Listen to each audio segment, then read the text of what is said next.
Sign them. Elena Vale stood in her husband's office, divorce papers trembling in her hands. 3 years of marriage, 3 years of being invisible, ignored, treated like expensive furniture in Adrian Moretti's penthouse. 3 years of sleeping in separate rooms while he built his criminal empire on her father's debts and her silent suffering. Adrian didn't even look up from his desk. No. One word, cold as winter steel. She'd expected anger, maybe relief. Not this. Casual refusal, as if her freedom meant nothing. If you want to see how a woman destroys the man who underestimated her, stay until the end. Hit that like button and comment your city so I can see how far this story reaches. The rain hammered against the floor-to-ceiling windows of Adrian Moretti's corner office like bullets seeking entry. Relentless, violent, inevitable. 53 floors above the city, the penthouse suite of Moretti Enterprises gleamed with the kind of wealth that crushed ordinary dreams into dust. Marble floors, leather furniture the color of dried blood. Art worth more than most people earned in a lifetime hanging on walls that had witnessed decisions ending lives, destroying families, reshaping the criminal landscape of the entire eastern seaboard. And in the center of it all sat Adrian Moretti himself, 32 years old and already a legend in circles where legends were written in blood and sealed with fear. He didn't look like a monster. That was the first thing people always noticed, and the last mistake they ever made. Slate gray eyes that could dissect a man's soul in seconds. Dark hair swept back from features that belonged on Renaissance sculptures, all sharp angles and aristocratic coldness. A $5,000 suit tailored to perfection on a body that moved with the lethal grace of a predator who'd never known defeat. 3 years ago, Vincent Vale had sat across from Adrian in this very office, hands shaking as he signed away his daughter's future to settle debts that would have buried him alive. Gambling. Bad investments, worse associates, the kind of financial hole that swallowed men whole and spat out corpses. Adrian had accepted the bargain without hesitation. Not because he wanted a wife, God knew he'd never been interested in the domestic fantasy, but because Vincent Vale's legitimate business connections opened doors even Adrian's reputation couldn't breach. Import licenses, political contacts, social circles where old money still held sway. The marriage had been a transaction, pure and simple. Vincent got to keep breathing. Adrian got legitimacy and leverage. And Elena? Elena got nothing she wanted and everything she feared. Now she stood before his desk like a condemned prisoner who'd found the courage to read her own sentence. And Adrian still hadn't bothered to look up from the contract he was reviewing. Some shipping deal out of Newark. Routine. Boring. Far less interesting than whatever his wife thought she was doing. I said no. His voice carried the same flat finality as a coffin lid closing. Put them away and go back to whatever charity function you're planning this week. He heard her sharp intake of breath. Good. Let her be angry. Anger he could dismiss. Anger was easy. Look at me. Now that was new. 3 years of marriage and Elena had mastered the art of being invisible. Speaking when spoken to, smiling on command, decorating his arm at functions like a particularly expensive watch. Useful, ornamental, silent. She'd never demanded anything before. Adrian set down his pen with deliberate slowness and finally raised his eyes. The woman standing across from him bore little resemblance to the terrified 22-year-old he'd married in a ceremony that felt more like a funeral. That girl had worn her fear like a second skin, flinching at shadows, apologizing for existing. This woman stood with her spine straight as a blade. Elena Vale? No. Elena Moretti, though she'd never used his name if she could avoid it, had always been beautiful in that quiet way that crept up on you. Honey-colored hair that caught light like silk. Eyes the color of warm cognac. Delicate features that belonged in Victorian portraits, all soft and fragile and breakable. Except nothing about her looked fragile right now. She'd lost weight. He noticed that first, with the clinical detachment he applied to all observations worth noting. The rose-colored dress she wore. Valentino, he thought. Or maybe Armani. He'd stopped paying attention to her wardrobe once the appropriate closet was filled, hung differently on her frame. Not from illness. From intention. Like she'd carved away everything soft, everything yielding, until only steel remained. I want a divorce, she said quietly, and placed the papers on his desk with hands that didn't shake. I've had them drawn up. Division of assets, terms of separation, everything. You'll find it all very fair. Adrian laughed. He couldn't help it. The sound erupted from him like glass breaking, sharp and jagged, and utterly without humor. Fair, he repeated, tasting the word like poison. You think fairness has anything to do with our arrangement? Our arrangement? Elena's jaw tightened almost imperceptibly. Is that what you call a marriage? An arrangement? That's exactly what I call it. Adrian leaned back in his chair, studying her with the same attention he'd give a chess opponent who just made an unexpectedly interesting move. Your father owed me $3 million and his life. I accepted you as payment. We had a ceremony. You moved into my home. You wear my ring. His gaze dropped to her left hand where the 5-carat diamond sat like a beautiful shackle. That's the arrangement. It hasn't changed. I've changed. Have you? He let skepticism drip from every syllable. 3 years ago, you walked down an aisle because Daddy gambled away his fortune and you were too dutiful to let him die for it. Now you've found some backbone and think that entitles you to walk away. But here's what hasn't changed, Elena. The debts your father accumulated don't disappear just because you're bored with our marriage. Color flooded her cheeks. Not embarrassment, anger, hot and bright and barely contained. Bored? The word came out like a whip crack. You think I'm bored? Adrian, you don't know the first thing about me. You've never asked, never cared. I could disappear tomorrow, and you wouldn't notice until you needed a date for some political function. That's not true. He picked up the divorce papers, rifling through them without reading a word. I'd notice within 3 days. That's when the mayor's fundraiser is scheduled. He'd meant it as dismissal, the kind of cutting remark that ended conversations and sent people scurrying back to their designated corners. But Elena didn't scurry. She smiled. It was terrible, that smile. Beautiful and broken and full of something that looked almost like pity. You just proved my point, she said softly. Sign the papers, Adrian. Let me go. You don't want a wife, you want a prop, and I'm done playing that role. Adrian set the documents down and stood, moving around the desk with predatory grace. Elena held her ground as he approached, though he saw her fingers curl into fists at her sides. Good. Let her be afraid. Fear was honest, at least. He stopped close enough to smell her perfume, something light and floral that she'd worn since the wedding, though he'd never bothered to learn its name. Close enough to see the pulse hammering in her throat despite her careful composure. You want to know why I won't sign? His voice dropped to barely above a whisper, the tone he used when making promises he absolutely intended to keep. Because in my world, divorce is blood in the water. It tells every rival, every ambitious underboss, every prosecutor looking for leverage that Adrian Moretti can't even control his own household. It says I'm weak, and weakness gets you killed. That's not my problem.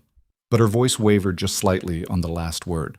It became your problem the moment you said, I do. He reached out and caught her left hand, thumb pressing against the massive diamond weighing down her finger. This ring means you're under my protection. It means anyone who touches you answers to me. You think you want freedom? Fine. Walk out that door without my name attached to yours and see how long you last before my enemies use you as leverage. Elena jerked her hand away like he'd burned her. You're holding me hostage. I'm keeping you alive. Adrian returned to his desk, already dismissing her from his thoughts. The shipping contract needed his signature by end of day, and this conversation had wasted enough time. Now take your papers and go. We're done here. He heard her sharp exhalation, felt the weight of her stare boring into the back of his skull. When she spoke again, her voice carried a quality he'd never heard before, something cold and calculated and dangerous. You're right about one thing, Elena said. We are done, but not the way you think. The door clicked shut behind her with the finality of a declaration of war. Adrian told himself he didn't care. She'd throw her tantrum, realize how good she had it, and fall back into line. They always did. Women like Elena, sheltered, soft, raised on fairy tales about love and happy endings, they didn't have the stomach for real rebellion. He signed the shipping contract and moved on to the next crisis, the next deal, the next power play in an endless game where hesitation meant death. He had no idea the ground beneath his empire had already started to crack. 2 days later, Elena descended the curved staircase of the Moretti penthouse at precisely 7:45 in the evening, dressed for the mayor's fundraiser in a gown that cost more than her childhood home. midnight blue silk that swept the floor, diamonds at her throat and ears, Adrian's diamonds, bought without consultation, presented without ceremony, worn because that was the arrangement.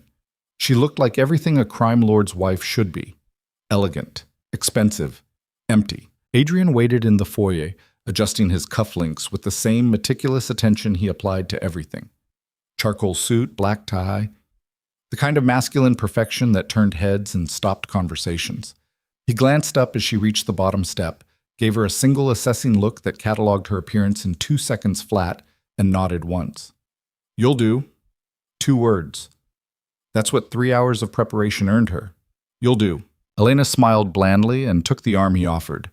They walked to the private elevator in silence, descended 53 floors without speaking, stepped into the waiting Bentley where Antonio, driver, bodyguard, and one of Adrian's most trusted enforcers, held the door.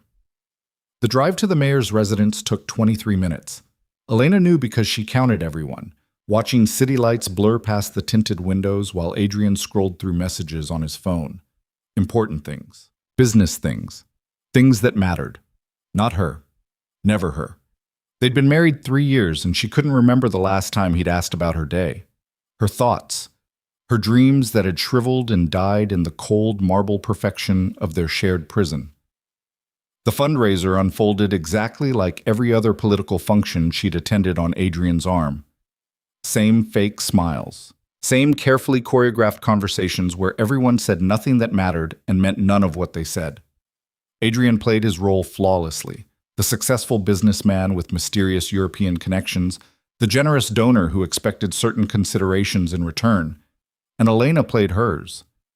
The devoted wife who laughed at the right moments, touched his arm with just the right amount of affection, made small talk with politicians' wives about charity work and upcoming galas. No one saw her. They saw Adrian's wife, the role, the arrangement, exactly as he'd designed it. "You're doing that thing again." Adrian's voice cut through her thoughts as they stood together on the mayor's terrace, overlooking the glittering city below. Most of the guests had migrated inside for the auction, leaving them alone under stars dimmed by light pollution. "What thing?" Elena kept her voice light, neutral.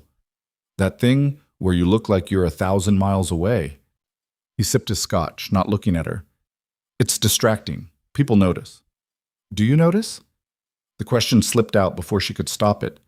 Now he did look at her, gray eyes sharp as surgical steel in the low light. "Notice what?" "Me." Elena turned to face him fully, clutching her champagne glass like a lifeline. "When was the last time you actually saw me, Adrian? Not the wife you trot out for occasions like this. Me. Elena. The person you married." Something flickered across his face. Annoyance, maybe, or the faint bewilderment of a man asked to care about furniture's feelings. "Is this about the divorce papers again?" He set down his glass with a decisive click. "Because I thought we settled that conversation." "You settled it." She felt something cracking inside her chest, some final restraint that had held for 3 years against the weight of his indifference. "You declared it finished and went back to your contracts and your empire and your very important business, just like always. Just like everything." "Elena, do you know what I did today?" She didn't wait for his answer. "I had breakfast alone. Went to a Pilates class you don't know I take. Had lunch with a friend you've never met. Came home and read in the library for 3 hours. Then I got dressed for this function, knowing you wouldn't compliment the gown or ask if I was looking forward to the evening. You just assess whether I looked appropriate enough to serve my purpose." Adrian's jaw tightened. "I don't have time for me. I know." Elena set down her champagne and started removing her wedding ring. The massive diamond caught the light, throwing rainbow fractures across the terrace. "You never have time for me. That's the point." His hand shot out, catching her wrist before she could slide the ring off completely. "What the hell do you think you're doing?" "Choosing myself." She met his gaze steadily, even as her heart tried to batter its way out of her chest. "For the first time in 3 years, I'm choosing myself over this arrangement, over your empire, over a marriage that was never real in the first place. Put it back." Each word fell like a stone into still water. "No." They stood frozen, his fingers locked around her wrist. her other hand still gripping the ring. Music drifted from inside, something classical and expensive and meaningless. Below them, the city pulsed with life, with people who married for love instead of debt, who built relationships on choice instead of coercion. "You want to embarrass me?" Adrian's voice dropped to that deadly whisper that made grown men confess to crimes they hadn't committed. "Here? At the mayor's fundraiser with half the city's power players inside?" "I want you to see me," Elena said simply. "Just once. I want you to look at me and see a person instead of a prop. I see you perfectly fine."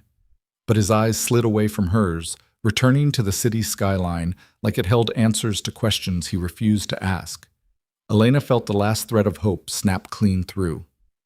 "No," she said quietly, pulling her wrist from his grip. "You really don't." She replaced the ring, not because he demanded it, but because she understood the danger of making a scene here, now, surrounded by people who'd use any sign of weakness in the Moretti household as ammunition. But she made a promise to herself as she did it. This was temporary. The ring, the arrangement, the pretense that she could survive in this beautiful, empty cage. Soon, very soon, Adrian Moretti would learn what he'd lost when he'd been too busy building his empire to notice his wife planning its destruction. The gala ended at midnight. They rode home in the same suffocating silence they'd perfected over 3 years. Adrian on his phone again, Elena staring at nothing. When they reached the penthouse, he headed straight to his office without a word. Elena watched him go, watched the door close behind him, listened to the lock engage. Separate rooms, separate lives, separate existences under the same expensive roof. She walked to her bedroom, her prison, really, though it was decorated with exquisite taste and stocked with everything money could buy except freedom, and opened her laptop. The email she'd sent that morning had been answered. From Marcus Chen, attorney at law, Moretti. Divorce proceedings. Ms. Vale, I've reviewed the case. You're right. Getting Adrian Moretti to agree to a divorce through conventional legal channels is virtually impossible given his resources and connections. However, I believe I've found an alternative approach that might interest you. Can we meet tomorrow at 2 p.m.? Regards, Marcus. Elena read the message 3 times, then pulled out a burner phone she'd bought with cash at a convenience store Antonio didn't know about. She'd learned a few things in 3 years of being invisible in a crime lord's household. How to move through spaces without being noticed. How to listen without seeming to. How to gather information while playing the perfect, empty-headed wife. She'd learned, most importantly, that invisibility was a weapon, and she was about to use it. She typed a single word in response to Marcus Chen's email. Yes. Then she deleted the message, cleared her browser history, and tucked the burner phone back into its hiding place behind a loose panel in her walk-in closet. Across the penthouse, Adrian was already deep in a conference call with associates in Singapore, finalizing a deal that would net his organization another $7 million in revenue. He'd work until 3 or 4 in the morning, sleep 4 hours, and wake up to do it all again. He wouldn't notice Elena's absence at breakfast. He never did. He wouldn't ask about her day when he saw her at dinner. He never did. He wouldn't realize she was plotting his downfall from inside his own fortress until it was far too late. Because Adrian Moretti had made one critical mistake in 3 years of treating his wife like expensive furniture. He'd forgotten that furniture sees everything, hears everything, knows everything. And Elena had been watching, listening, and learning for 1,095 days. Now class was over, and the final exam was about to begin. The next afternoon, Marcus Chen's office occupied the 3rd floor of a nondescript building in a neighborhood where Adrian Moretti's world of wealth and violence seemed like a distant country. Elena wore sunglasses and a plain coat, her hair tucked under a baseball cap, the opposite of the diamond-draped wife who'd smiled emptily at the mayor's fundraiser 12 hours earlier. The attorney who rose to greet her was younger than she'd expected, maybe 35, with sharp eyes and the careful posture of someone who'd learned to watch his back. He gestured to a chair across from his cluttered desk. "Thank you for coming, Ms. Vale." "It's Mrs. Moretti." Elena removed her sunglasses. "Legally, at least, for now." Marcus nodded slowly. "That's what we need to talk about." I've spent the last 48 hours researching your husband's organization, and I have to tell you, a conventional divorce is impossible. He'll tie it up in court for years, drain your resources, make it so expensive and exhausting that you'll give up. That's assuming you survive the attempt. I know. Elena had figured that out within hours of filing the initial papers. That's why I'm here. Your email mentioned an alternative approach. Yes. Marcus pulled out a thick folder and slid it across the desk. Adrian Moretti's empire is built on a foundation of legitimate business fronts backed by illegal operations. Import/export companies that smuggle contraband. Real estate holdings that launder money. Political connections that provide protection. The whole structure is brilliant, actually. Almost impossible to dismantle from the outside. But from the inside? Elena let the question hang in the air. Marcus smiled grimly. From the inside, it's vulnerable. One of the benefits of being invisible in a powerful man's household is that you see and hear things you're not supposed to. Things that, in the right hands, could bring down his entire organization. You want me to gather evidence? It wasn't a question. I want you to survive, Marcus corrected. And the only way you're getting out of that marriage alive is if you make yourself more valuable, free, than imprisoned. That means leverage. Enough dirt on Adrian Moretti's operations that if anything happens to you, it all comes out. Mutually assured destruction. Elena thought about the locked office, the late-night phone calls, the associates who visited the penthouse with hard eyes and harder reputations. She thought about 3 years of being treated like a particularly attractive houseplant, present but irrelevant, decorative but disposable. How long would I need, she asked, to gather enough evidence to guarantee your safety and secure a divorce? Marcus considered. With your access and position? Maybe 3 months. 6, to be certain. 3 months of pretending everything is fine while I systematically document my husband's crimes. Elena felt something cold and determined settle into her bones. And if he catches me? Then neither of us will need to worry about divorce proceedings.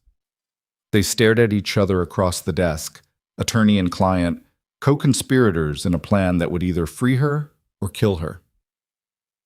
There's something else, Marcus said carefully. Something I debated telling you, but you need to know what you're walking into. There are rumors, and these are just rumors, I can't prove anything, that Adrian's organization has been compromised, that someone inside his inner circle is feeding information to rivals. Elena's heart kicked hard against her ribs. You think there's a traitor? I think Adrian Moretti has enemies, and at least one of them is close enough to do serious damage. If you're going to be gathering evidence inside his operation, you need to understand how dangerous it's about to become. Not just from Adrian if he discovers what you're doing, but from whoever is trying to destroy him from within. Why tell me this? Elena leaned forward. If it makes your job harder, if it increases the risk that I'll back out, because you deserve to know the truth. Marcus held her gaze. And because in my experience, the people who walk into danger with their eyes open are the ones who walk back out alive. Elena thought about the penthouse, the golden cage that had been her prison for 3 years. She thought about Adrian's cold dismissal of her divorce request, his casual certainty that she'd never find the courage to actually leave. She thought about the woman she'd been at 22, terrified, dutiful, willing to sacrifice herself to save her father from his own mistakes. And she thought about the woman she'd become in the silence of her invisible existence, harder, smarter, absolutely done being afraid. When do we start? She asked. Marcus Chen smiled, and it was the smile of a man who recognized a fellow fighter when he met one. We already have. He pulled out a small device no bigger than a lipstick and slid it across the desk. Voice-activated recorder. Undetectable by standard security sweeps. Start with anything you can safely document. Conversations, meetings, anything where Adrian discusses business. Focus on the legitimate fronts first. Once we establish the pattern of illegal activity hiding behind legal operations, we can move on to the harder evidence. Elena picked up the recorder, feeling its weight in her palm. Such a small thing. Such enormous consequences. There's one more thing you should know, Marcus said quietly. Once we start this, once you begin gathering evidence, there's no going back. Even if you change your mind, even if you decide you want to stay in the marriage, this information will exist. And information like this has a way of finding its way into the world whether we want it to or not. I'm not changing my mind. Elena met his eyes with absolute certainty. I'm done being Adrian Moretti's beautiful accessory. I'm taking my life back, whatever it costs. Even if it costs his? The question hung in the air like smoke from a gun. Elena thought about the man she'd married 3 years ago in a ceremony that felt more like a funeral. The man who'd never asked her hopes or dreams, who'd never wanted to know her favorite book or her childhood fears or the person she might have become if she'd had the chance to choose. The man who'd looked at her divorce request and said no because her freedom was inconvenient to his empire. Especially then, she said. 3 weeks later, Elena had always been good at playing roles. The dutiful daughter who'd saved her father from his gambling debts. The perfect society wife who knew when to smile and when to stay silent. The invisible woman who decorated Adrian Moretti's arm at political functions and then disappeared back into her gilded cage. Now she played a new role. The loyal wife while secretly becoming his destruction. It was surprisingly easy. Adrian's arrogance made him blind. He saw what he expected to see. The frightened girl he'd married, trapped and compliant, grateful for the privilege of being Mrs. Moretti, even if the title came with the price of her freedom. He didn't see the woman who now attended his business dinners with new purpose, who listened to conversations between him and his associates with Marcus Chen's recorder hidden in her designer clutch. He didn't notice when she memorized names, dates, shipment schedules. He certainly didn't realize that his invisible wife was building a case against him, one carefully documented conversation at a time. Elena had learned the geography of his empire through strategic eavesdropping. Victor Hale, his trusted lieutenant, cold eyes and colder reputation, second in command of the entire organization. Dominic Russo, who ran their operations at the port.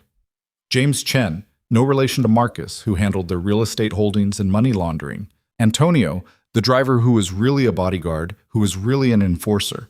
And then there were the rivals. Dante Russo, whose territory bordered Adrian's and whose ambition outpaced his resources. The Castellano family, old money criminals who viewed Adrian as dangerous new money. Federal prosecutors who'd been trying to build a RICO case against the Morettis for 5 years without success. Elena learned it all, memorized it, documented it, and slowly, carefully, she began to notice something that made her blood run cold. Marcus had been right. There was a traitor in Adrian's organization. She'd first noticed it 3 days ago during a dinner meeting at the penthouse. Adrian, Victor, and Dominic discussing a major shipment coming through the port, something valuable enough that they'd sent their usual restaurant staff away and eaten catered food that Victor himself had picked up. The shipment was supposed to arrive on Thursday. Adrian had been very specific about that. But the next morning, Elena had overheard Victor on the phone in Adrian's office, door slightly ajar because she'd learned to move like a ghost through the penthouse. Victor had been telling someone the shipment was coming Wednesday instead, a full day earlier than Adrian believed. Either Victor had made a mistake, unlikely for a man who'd survived 15 years as Adrian's right hand, or he was deliberately feeding false information. To whom? And why? Elena had documented the discrepancy, sent the recording to Marcus with a note about her suspicions. His response had come back within the hour. Be careful. If you're right, this is about to get very dangerous very fast.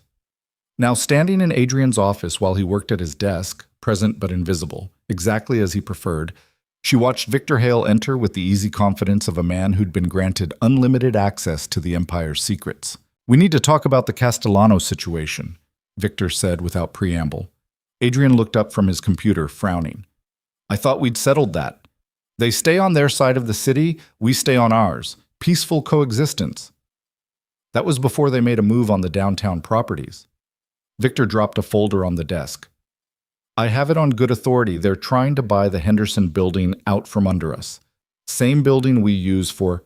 I know what we use it for. Adrian's voice could have frozen fire. He flipped open the folder, scanning the documents inside. Who's your source? Someone inside their organization. Reliable. Victor's face gave away nothing. Elena, standing by the window, pretending to text on her phone, felt her pulse quicken. The recorder in her pocket was capturing every word, but more importantly, her instincts were screaming that something about this conversation was wrong. She'd learned to trust those instincts. They'd kept her alive for 3 years in a world where one wrong word could end in violence. Set up a meeting, Adrian decided. Tomorrow night. Neutral ground. I'll hear them out before we escalate. You sure that's wise? Victor's tone was carefully neutral. The Castellanos don't negotiate. They take. Sitting down with them might make us look weak. Then we'll make sure we don't look weak. Adrian closed the folder. Bring 4 men, armed but not obvious. We'll meet at Russo's restaurant. Dante owes me a favor, and his place is as neutral as we're going to get. Victor nodded and left. Elena waited exactly 60 seconds, then walked toward the office door. Where are you going? Adrian's question stopped her mid-step. She turned, surprised he'd noticed her presence enough to care about her absence. Dinner with Catherine. I mentioned it this morning. Had she? Elena couldn't remember. The lies came so easily now, each one another brick in the wall she was building between who she'd been and who she was becoming. Adrian waved a dismissive hand. Fine. Take Antonio. I don't need a babysitter for dinner with a friend. You don't need one. His eyes returned to his computer screen. You have one anyway. That's not negotiable. Elena bit back her retort. Choose your battles, Marcus always said. Save your ammunition for fights that matter. Of course, she said with the bland politeness she'd perfected. I'll be back by 10. She was out the door before he could respond, before he could see the fury burning behind her carefully neutral expression. You have one anyway. That's not negotiable. Like she was a child, a possession, something to be managed and controlled. Elena descended to the building's garage where Antonio waited beside the Bentley, checking his phone. He looked up as she approached, his expression shifting into the professional neutrality of a man paid to protect and report on his employer's wife. Evening, Mrs. Moretti. Where are we headed? Café Noir on 5th. The lie rolled off her tongue smooth as silk. I'm meeting a friend for dinner. What she didn't tell Antonio, she'd be slipping out the restaurant's back entrance in exactly 20 minutes to meet Marcus Chen 3 blocks away. What she didn't tell Adrian, the evidence she'd gathered in the last 3 weeks was enough to severely damage his legitimate business fronts and implicate at least 6 of his associates in criminal activity. What neither of them knew, Elena had stopped being afraid of the consequences. Because the woman who'd begged for a divorce 3 weeks ago no longer existed. In her place stood someone harder, sharper, and absolutely certain of one fundamental truth. Adrian Moretti had built his empire on other people's fear. It was time he learned what it felt like to be afraid. The rain started again as Antonio pulled the Bentley up to Café Noir's entrance, fat droplets splattering against the windshield like accusations. Elena gathered her clutch, the recorder still hidden inside, and reached for the door handle. I'll be about 2 hours, she told Antonio, keeping her voice light. Catherine is never quick about ordering. Antonio nodded, his face professionally blank. I'll be here, Mrs. Moretti. She knew he'd also be reporting her every movement back to Adrian, knew that in approximately 90 seconds, her husband would receive a text. Wife arrived at restaurant. Subject meeting friend for dinner. Clinical. Detached. Exactly like everything else in her marriage. The cafe's interior was warm and bustling, filled with the kind of people who didn't know what it meant to live inside a golden cage. Elena waved to the hostess, made a show of checking her phone as if waiting for her fictional friend, then slipped through the crowded dining room toward the restrooms. The back hallway was mercifully empty. She pushed through the emergency exit, no alarm, she'd checked during a reconnaissance visit 2 days ago, and stepped into the alley behind the restaurant. Marcus Chen was waiting in a nondescript sedan 3 blocks away, exactly as planned. Elena slid into the passenger seat, pulling off her coat as he pulled into traffic. You're getting good at this, he observed. I've had good teachers. She meant it as a joke, but the truth sat heavy between them. 3 weeks of living a double life had taught her skills she'd never imagined needing. How to lie without hesitation. How to move through spaces without drawing attention. How to be 2 people at once. The obedient wife and the woman planning her husband's downfall. Marcus drove them to a parking garage in a neighborhood where nobody would recognize Mrs. Adrian Moretti. They sat in the concrete silence while Elena pulled out the recorder and downloaded the latest files to his laptop. The Victor situation, Marcus said as he listened through headphones to that afternoon's conversation. You were right to flag it. The discrepancy between what Adrian was told about the shipment and what Victor reported to his contact, that's not a mistake. So Victor's the traitor. Elena felt a strange mix of vindication and dread. She'd been right, but being right meant the danger had just escalated exponentially. Victor's a traitor, Marcus corrected. There could be others, but he's definitely feeding information to someone. The question is who? Does it matter? Elena wrapped her arms around herself despite the car's warmth. Either way, Adrian's organization is compromised. Either way, when this comes out, people will die. Marcus's bluntness cut through her words like a scalpel. That's the reality of what we're doing, Elena. We're not just documenting crimes for a divorce proceeding anymore. We're sitting on intelligence about a criminal organization eating itself from the inside. And when that kind of thing explodes, it takes everyone nearby with it. Elena thought about the penthouse, about Antonio waiting outside the restaurant, about Adrian sitting in his office moving pieces on a chessboard he didn't realize was rigged against him. I can't go back, she said quietly. Even if I wanted to, even if I destroyed all this evidence and pretended none of it ever happened, I can't unknow what I know. I can't unsee what I've seen. No, Marcus agreed. You can't. They sat in silence for a moment, the weight of impossible choices pressing down like the concrete ceiling above them. There's something else on today's recording, Elena said finally. A meeting Adrian's planning tomorrow night with the Castellano family. Victor convinced him it was necessary, that the Castellanos were making a move on their territory. Marcus's expression sharpened. Where? Russo's restaurant. Dante Russo's place. Adrian said it was neutral ground.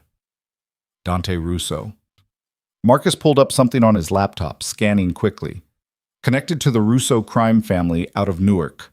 Distant relation to Dominic Russo, who runs Adrian's port operations, but the families have been feuding for years over territory disputes. Adrian said Dante owed him a favor. Maybe he does. Or maybe... Marcus stopped, his face going carefully blank in a way that made Elena's stomach clench. Maybe what? Maybe Victor's setting up a trap. He turned the laptop so she could see the screen. News articles about the Russo family, police reports. A photo of Dante Russo himself. Dark eyes, darker reputation, the kind of man who smiled while cutting your throat.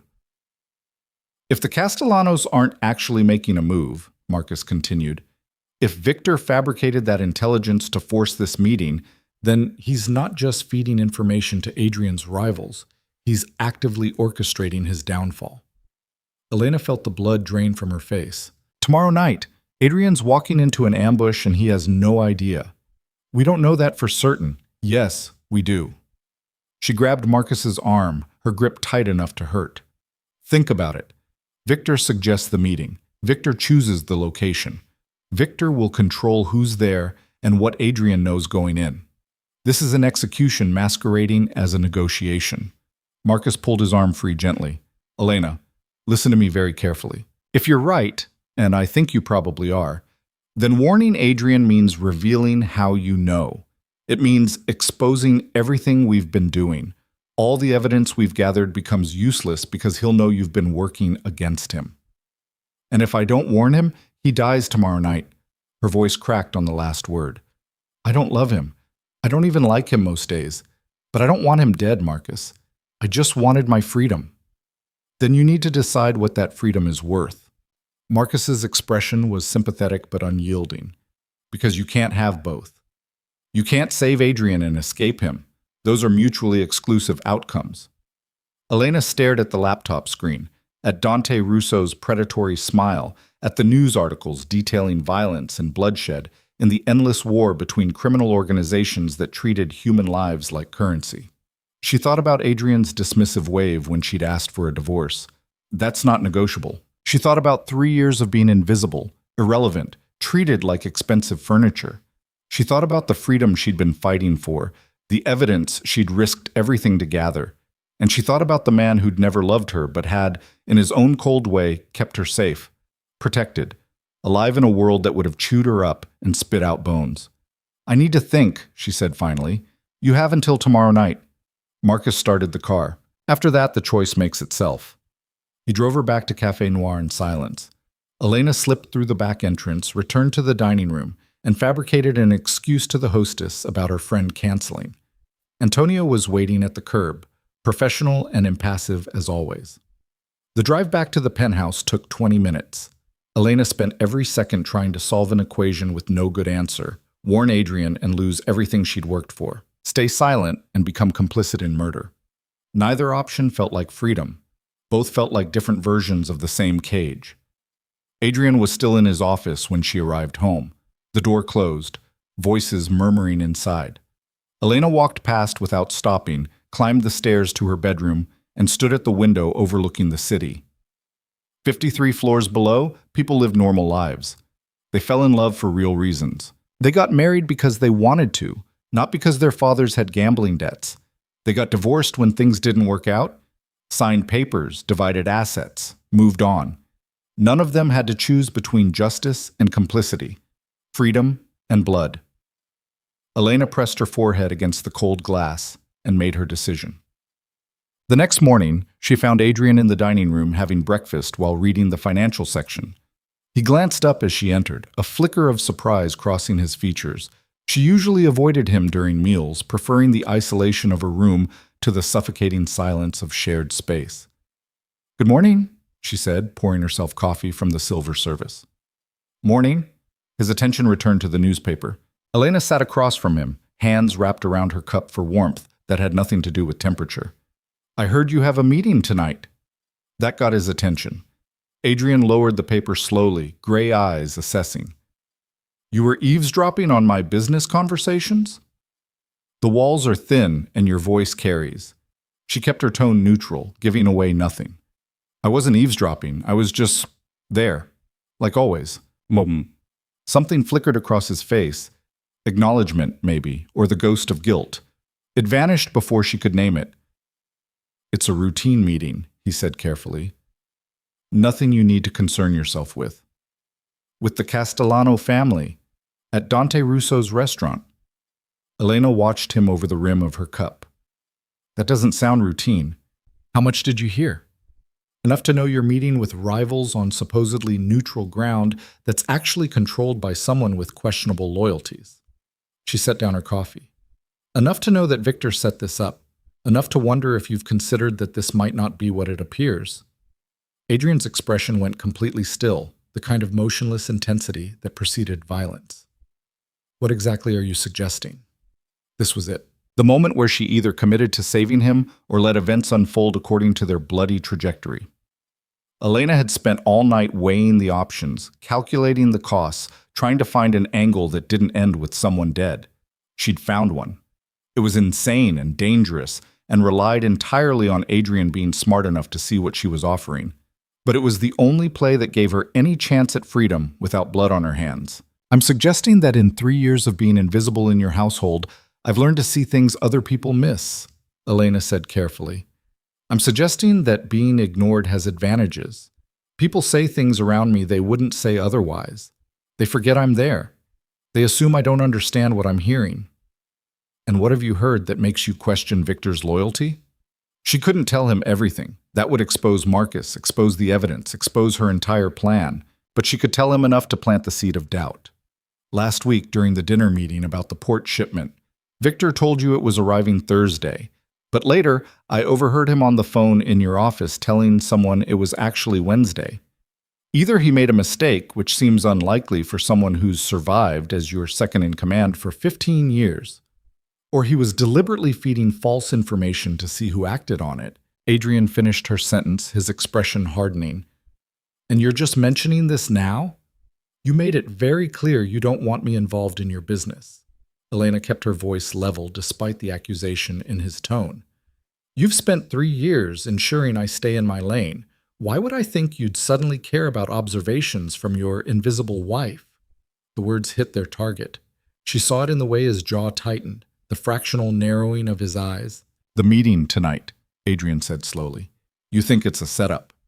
"I think Victor has been very eager to make it happen. I think the timing is convenient. I think you should ask yourself who benefits if you walk into Dante Russo's restaurant and don't walk back out." They stared at each other across the breakfast table, across 3 years of carefully constructed distance, across the ruins of a marriage that had never been real. Why tell me this? Adrian's question cut through the silence like a blade. If I'm out of the way, you get your divorce by default. You'd be free. I'd be a widow, not free.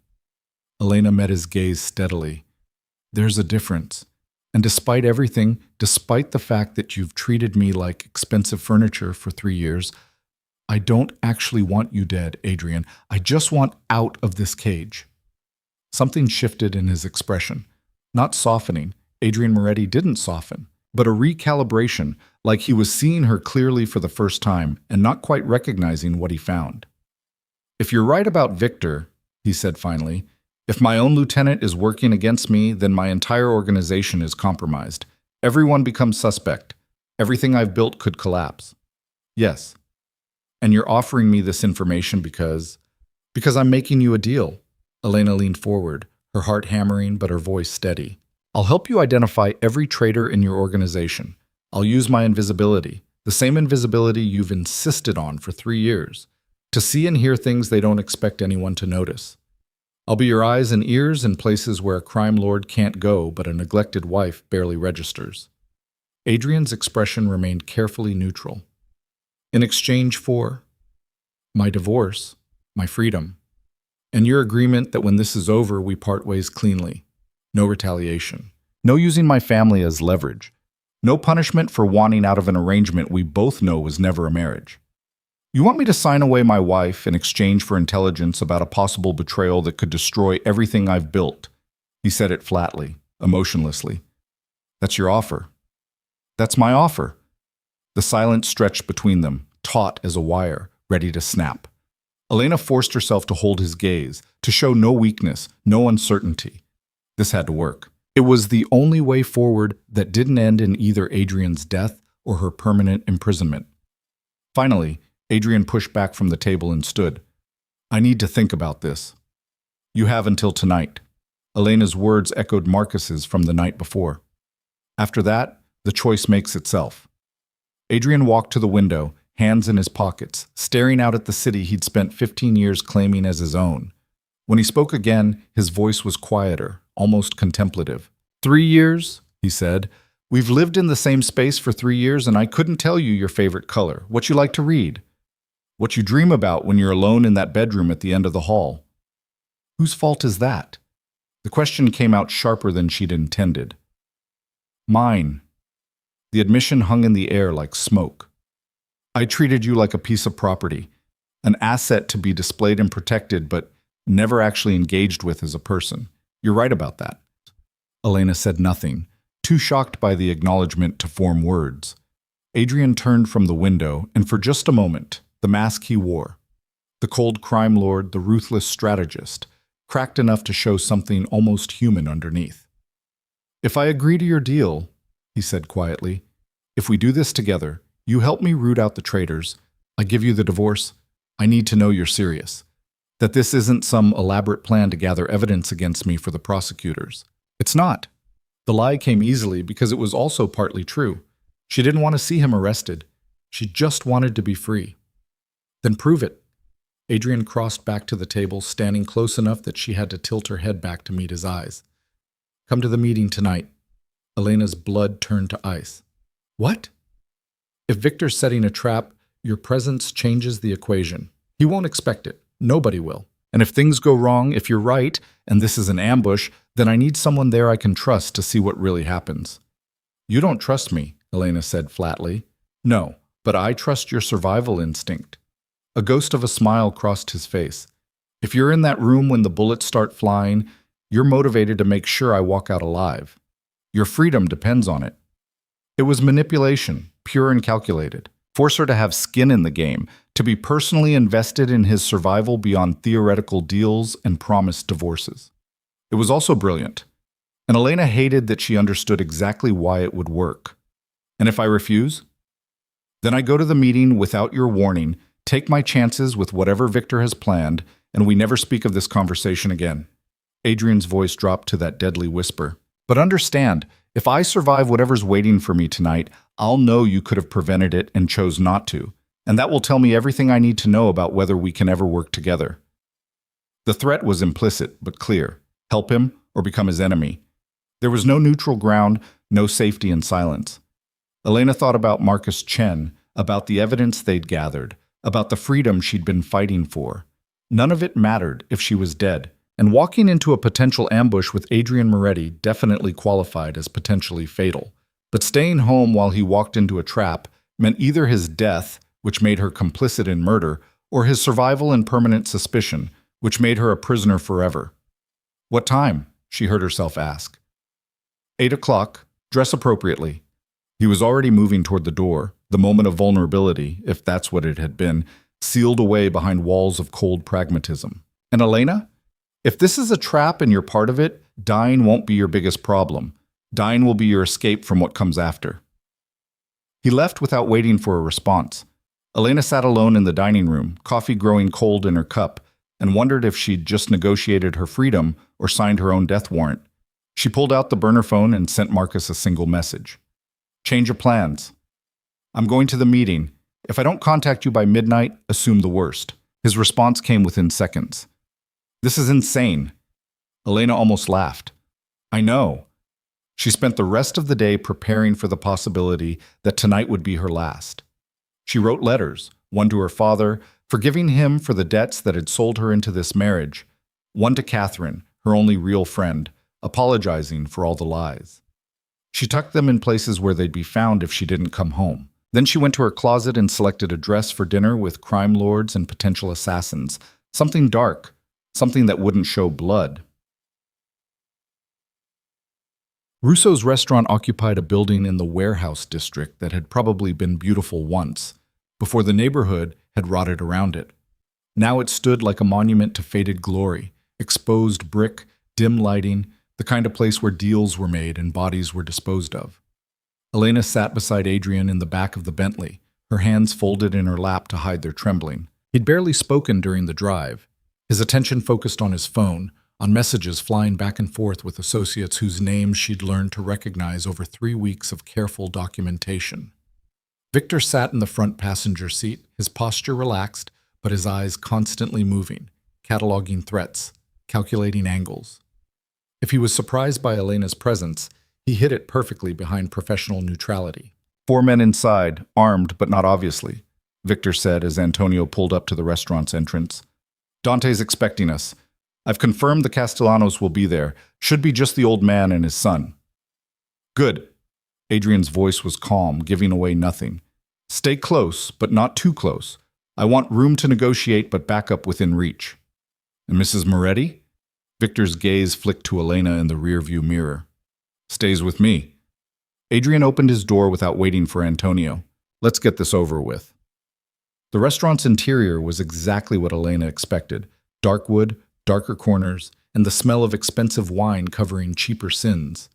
Dante Russo waited at a table in the back, flanked by 2 men whose suits bulged in ways that suggested weapons underneath. He stood as they approached, his smile sharp as broken glass. "Adrian Moretti, you're punctual. I appreciate that in a business associate." "Dante." Adrian's handshake was brief, professional. "Thank you for hosting." Of course, of course." Dante's attention shifted to Elena, his smile widening in a way that made her skin crawl. "And who is this beautiful creature?" "My wife." Adrian's hand settled on the small of her back, proprietary and protective in equal measure. "Elena, this is Dante Russo." "Charmed." Dante kissed her hand with old-world formality that felt like a mockery. "I didn't know Moretti had such exquisite taste." Elena forced a smile and said nothing. Being invisible was a skill she'd perfected. Let the men talk, fade into the background, become forgettable. Except tonight, forgettable might mean dead. They sat. Dante poured wine from a bottle that probably cost more than most people's monthly rent. The Castellanos arrived 10 minutes late. Antonio Castellanos Sr. and his son Marco, both wearing expressions that suggested this meeting was an obligation rather than a choice. "Gentlemen," Dante played host with practiced ease. "Thank you all for coming. I believe we have some territorial concerns to discuss." What followed was a masterclass in criminal negotiation. Adrian laid out his understanding of the situation, the Castellanos' supposed move on the Henderson building, the threat to established boundaries. Marco Castellano countered that they had no interest in the building, that their organization was focused on expanding north, not east into Moretti territory. Elena watched it unfold with growing certainty that something was very wrong. The conversation was too civil, too reasonable. These were not men on the brink of war. They were men confused about why they'd been summoned to a meeting about conflicts that didn't exist. She caught Adrian's eye across the table and saw her own realization reflected there. This wasn't a negotiation. It was theater. And they were the audience for a performance orchestrated by someone who wanted them all in the same room. The question was why? The answer came through the restaurant's front door in the form of 6 men with guns drawn and federal badges gleaming under the dim lights. FBI! Nobody move! Chaos erupted. Dante's men reached for weapons. The Castellanos dove for cover. Adrian's hand shot out and grabbed Elena's wrist, pulling her down as the first shots rang out. Not from the FBI, but from somewhere in the kitchen. Victor's voice cut through the noise. It's a setup! Back door now! They ran. Elena's heels made it 3 steps before she kicked them off and ran barefoot across the restaurant floor. Adrian's hand locked around her wrist like iron. Behind them, gunfire and shouting. The FBI trying to secure the scene, criminals trying to escape. And somewhere in the middle of it all, whoever had orchestrated this clusterfuck watching their plan unfold. They made it to the alley. Antonio had the Bentley running, door open, engine roaring. Elena threw herself into the back seat, Adrian right behind her, Victor diving into the front passenger seat. Go! Adrian shouted, and Antonio floored it. The alley blurred past. Elena's heart hammered against her ribs, adrenaline and terror mixing in her bloodstream. They'd survived. Somehow, impossibly, they'd survived. Then she saw Victor raise his gun. Time slowed to syrup-thick comprehension. The barrel turning not toward the rearview mirror, not toward potential pursuit, but toward the back seat. Toward Adrian. Elena didn't think. She grabbed Adrian's shoulder and pulled hard, yanking him sideways just as Victor fired. The bullet shattered the window where Adrian's head had been a fraction of a second earlier. Glass exploded inward. The Bentley swerved violently as Antonio realized what was happening. Adrian moved with lethal precision. His own gun materialized from somewhere, shoulder holster, ankle holster. Elena didn't know and didn't care, and he fired twice. Both shots hit Victor's center mass, the sound deafening in the enclosed space. Victor slumped against the dashboard, blood blooming across his shirt in spreading darkness. Antonio kept driving, his face pale but focused, navigating through streets with the efficiency of someone who'd fled crime scenes before. Elena couldn't breathe, couldn't think, couldn't process what had just happened. Adrian pulled her against him, his hand on the back of her head, his voice rough in her ear. You saved my life. She had. In that split second of decision, she'd chosen his survival over everything else, over the evidence, over the plan, over the careful strategy she and Marcus had built. She'd chosen him. And now, covered in glass and surrounded by the smell of gunpowder and blood, Elena realized the game had changed completely. The woman who'd wanted a simple divorce no longer existed. In her place sat someone who'd just killed her husband's most trusted lieutenant to save his life. Someone who'd crossed a line there was no coming back from. Someone who was now irrevocably and dangerously part of Adrian Moretti's world. Whether she wanted to be or not. The safe house was a concrete box 20 miles outside the city, the kind of place that existed on no official records and asked no questions. Antonio pulled the Bentley into the underground garage while Adrian kept his gun trained on Victor's body, though the man hadn't moved since the bullets tore through him. Elena's ears still rang from the gunfire. Her hands were steady now. Shock did that, turned terror into numbness, adrenaline into ice-cold clarity. She could feel every shard of glass embedded in her dress, could smell copper and gunpowder, could taste fear at the back of her throat. But she was alive. They both were. Is he dead? Her voice sounded strange to her own ears, distant, clinical. Adrian checked Victor's pulse with 2 fingers against his neck, his expression unreadable. Not yet. Antonio, get the medical kit. I want him alive long enough to talk. Antonio moved with practiced efficiency, disappearing into the safe house's interior. Elena started to follow, but Adrian's hand caught her elbow. Wait. His gray eyes searched her face, looking for something she couldn't name. Are you hurt? No. She glanced down at herself, dress torn, feet bleeding from running barefoot through broken glass, but nothing serious, nothing that wouldn't heal. I'm fine. You pulled me out of the way. He said it like he was still trying to process the fact, like the concept of someone saving his life was foreign enough to require translation. You saw Victor reaching for his gun, and you pulled me out of the way. Yes. Why? The question hung between them in the dim garage, complicated by 3 years of neglect and one impossible bargain struck over breakfast. Elena could have lied, should have lied, but the truth was simpler and more terrifying than any fiction she could construct. Because our deal still stands, she said quietly. You can't grant me a divorce if you're dead. Something flickered across Adrian's face. Disappointment, maybe, or recognition that she was still playing an angle, still calculating her moves on a board where his life was just another piece. But beneath that, something else.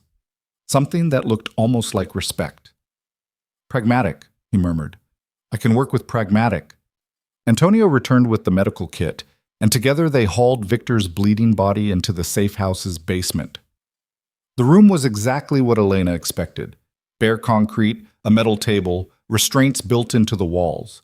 A place designed for extracting truth through methods she didn't want to imagine. They secured Victor to the table. Adrian worked on stopping the bleeding with field medicine efficiency that spoke of experience Elena didn't want to examine too closely. Victor's eyes fluttered open halfway through, confusion giving way to pain, giving way to the terrible understanding that he'd failed. Welcome back, Adrian said with chilling calm. We're going to have a conversation about who you've been working for and how long this has been going on. How that conversation goes depends entirely on how cooperative you decide to be. Victor coughed, blood flecking his lips. Go to hell. Eventually, Adrian pulled up a chair and sat, relaxed as if they were discussing stock portfolios instead of treason. But first, you're going to tell me everything. Who recruited you? Dante? The Castellanos? The feds? You're already dead. Victor's voice was ragged but defiant. You just don't know it yet. The whole organization is rotten, Adrian. Everyone's turned or turning, and when it all comes down... Adrian backhanded him hard enough that Elena flinched. I didn't ask for a speech. I asked for names.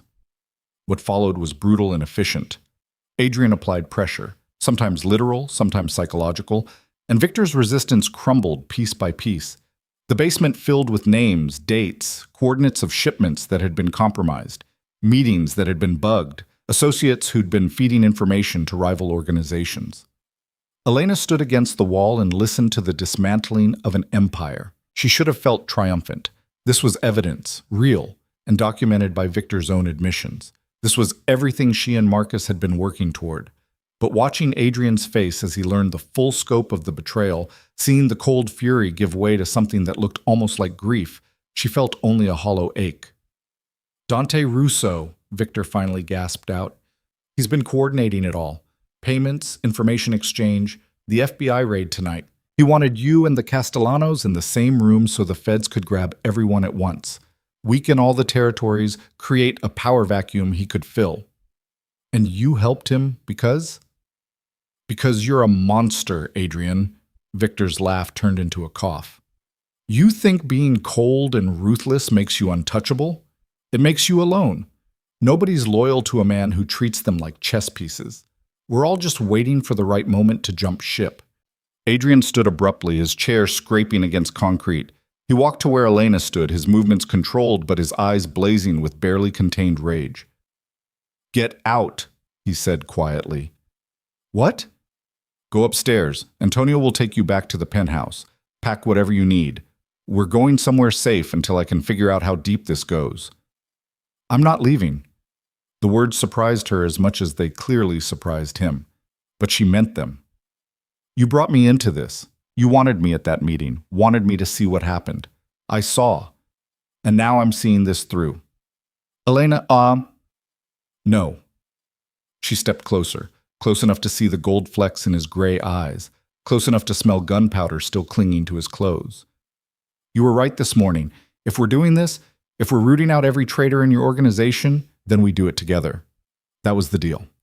Adrian stared at her for a long moment, and she watched the calculation happen behind his eyes, weighing the risks of trusting her against the risks of sending her away where he couldn't control what she did or said. Finally, he nodded once. Fine, but you follow my lead, and you do exactly what I tell you. No questions, no arguments. Understood? Understood. He turned back to Victor. One more question. Who else? Besides Dante, besides the names you've already given me, who else in my inner circle is compromised? Victor's smile was terrible, blood-stained and triumphant even in defeat. Figure it out yourself. That's the beautiful part, Adrian. Now you can't trust anyone. Every conversation, every order, every piece of intelligence, all of it is suspect. You're going to tear your own organization apart from the inside trying to find all the rats. Adrian pulled out his gun and pressed it against Victor's forehead. His hand didn't shake. His expression didn't change. He was a man who'd made this kind of decision 100 times before and would make it 100 times again. Last chance, he said softly. Give me names, or die knowing you failed. I already won.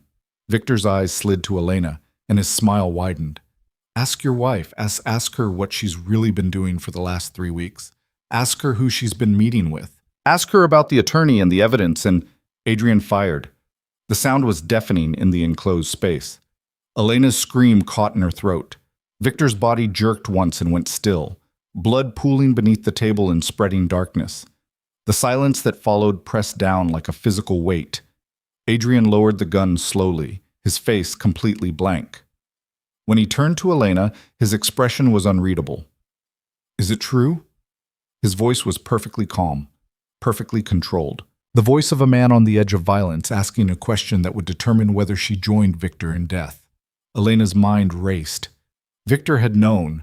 Somehow, impossibly, he'd known about Marcus, about the evidence gathering, about everything, which meant the information had leaked, which meant someone else knew, which meant lying now would only make it worse. Yes, she said simply. Adrian's jaw tightened almost imperceptibly. Explain. 3 weeks ago, when you refused to sign the divorce papers, I hired an attorney, Marcus Chen. I asked him to help me find a way out of this marriage that didn't involve spending the next decade in court battles I couldn't afford to fight. And he suggested what? Gathering evidence against me? Building a case? He suggested leverage. Elena kept her voice steady despite the gun still in Adrian's hand, despite Victor's corpse cooling on the table between them. Enough information about your operations that if anything happened to me, it would all come out. Mutually assured destruction, protection through knowledge. So you've been documenting my crimes for 3 weeks. Adrian's voice remained dangerously quiet. Recording conversations, following money trails, building a case that could destroy everything I've built. Yes? And you're telling me this now because? Because Victor knew. Elena gestured to the body, which means someone in your organization has been watching me, following me, documenting my movements the same way I was documenting yours. And if Victor knew, then Dante knows. Which means that evidence, all of it, is about to become a weapon they use against you. Adrian processed this with the same cold calculation he applied to everything. Where's the evidence now? With Marcus. Encrypted files on a secure server. If I don't check in regularly, he sends everything to law enforcement. Of course he does. Adrian holstered his gun and pulled out his phone. Call him. Tell him you need to meet. Tonight. Right now. Why? Because we're about to make a deal, your attorney and I. And it's not the deal he's expecting. Elena's hand shook as she pulled out her burner phone and dialed Marcus's number. He answered on the second ring, his voice tight with worry. Elena? Thank God. I've been trying to reach you for the last hour. Are you? I'm alive. I need to meet you. Same place as before, 30 minutes. What happened? Everything happened. She glanced at Adrian, at the cold fury still burning behind his eyes. And it's about to get worse. Bring everything you have, all the evidence, every copy. Elena, if you're in danger, I'm always in danger, Marcus. That's the point. 30 minutes. She hung up before he could argue. The drive back to the city happened in tense silence. Antonio behind the wheel, Adrian beside her in the back seat, both of them covered in Victor's blood and the wreckage of the empire they'd spent the evening watching crumble. I should kill you, Adrian said quietly as city lights began to appear on the horizon. You understand that, right? By every rule I've ever lived by every code that governs my world, betrayal gets punished with death. No exceptions. I know. But you saved my life tonight. Pulled me out of the path of a bullet that had my name on it. That buys you something. Not absolution. Nothing buys that. But maybe a chance to explain why I shouldn't put a bullet in you the moment we've secured the evidence. Elena turned to face him, and for the first time in 3 years, she let him see everything she'd been hiding. The anger, the desperation, the bone-deep exhaustion of being invisible while trying to survive. You want to know why you shouldn't kill me? Her voice was steady despite the fear coursing through her veins. Because I'm the only person in your organization who's been completely honest with you from the beginning. I told you I wanted a divorce. I told you I'd help you find the traitors in exchange for my freedom. I made you a deal, and I've kept my end of it. By gathering evidence that could send me to prison for the rest of my life. By surviving the only way I knew how. She held his gaze. You built this marriage on a transaction, Adrian. My freedom for my father's debts. You treated me like property for 3 years. So I did what people do when they're trapped. I looked for a way out. And if that meant documenting your crimes as insurance against you deciding I was more trouble than I was worth, then yes, I did that. Because survival in your world means playing every angle and trusting no one. You sound like one of us. I've been living with you for 3 years. What did you expect? That I'd stay soft and naive while watching you build an empire on blood and fear? You made me into this, Adrian. Every cold dismissal, every moment of calculated indifference, every time you looked through me instead of at me, you taught me that people are just pieces on a board. So I started playing the game. Silence fell between them, heavy with things neither could say. Antonio pulled into the parking garage where Marcus would be waiting, and Adrian leaned close enough that Elena could feel his breath against her ear. When this is over, he murmured, when we've dealt with Dante and secured the evidence and figured out who else in my organization wants me dead, you and I are going to have a very long conversation about trust and consequences. Clear? Crystal. They found Marcus exactly where Elena expected him. Same car, same parking garage, same expression of controlled panic that suggested he knew things had spiraled far beyond his ability to manage. He stood as Adrian approached, his hand moving towards something in his jacket pocket. Adrian had his own gun out before Marcus could complete the motion. Hands where I can see them, Adrian said pleasantly. You must be the attorney who's been helping my wife document my criminal activities. Marcus Chen, I presume. Marcus's eyes flicked to Elena. Are you okay? Define okay. She moved to stand between them, a human shield neither of them had asked for. Adrian knows everything. Victor knew everything. Which means Dante Russo knows everything. And right now, that evidence you've been gathering is the only thing keeping all of us alive. I don't understand. Victor was a traitor, Adrian cut in, holstering his weapon in a show of good faith that Elena didn't entirely believe. He's been feeding information to Dante Russo for months, maybe longer. Tonight was supposed to be my execution disguised as a negotiation. It failed. Victor's dead. And now I need to know exactly what evidence you have and who else has access to it. Marcus looked at Elena for confirmation. She nodded once, exhausted beyond measure. Everything's encrypted on a remote server, Marcus said carefully. 3 weeks of recorded conversations, financial documents, shipping manifests, enough to implicate Adrian and at least 6 of his associates in RICO violations, money laundering, and trafficking. And if Elena dies, if she disappears, what happens to that evidence? It gets automatically sent to the FBI, the U.S. Attorney's Office, and 3 major newspapers. Marcus's voice was steady, professional. Dead man's switch. Elena has to check in every 72 hours or the system assumes she's been compromised. Adrian smiled, and it was terrible to watch, like seeing a shark decide whether to bite or swim past. Clever. Self-destructive, but clever. Here's my counteroffer. You give me every copy of that evidence. All of it. In exchange, I don't kill both of you right now, and I give Elena the divorce she wants when this is over. I'm not finished. Adrian's voice could have frozen blood. You also helped me use that evidence to bring down Dante Russo. Your recordings, my inside knowledge, Elena's observations. We combine everything, and we build a case so airtight, That when Dante goes down, he takes everyone who's been working with him straight to hell. Marcus stared at him like he'd suggested flying to the moon. You want me to help you destroy a rival crime boss using evidence I gathered to divorce you from your wife? Yes. That's insane. That's survival. Adrian glanced at Elena. Your client seems to understand the concept. Maybe you should listen to her.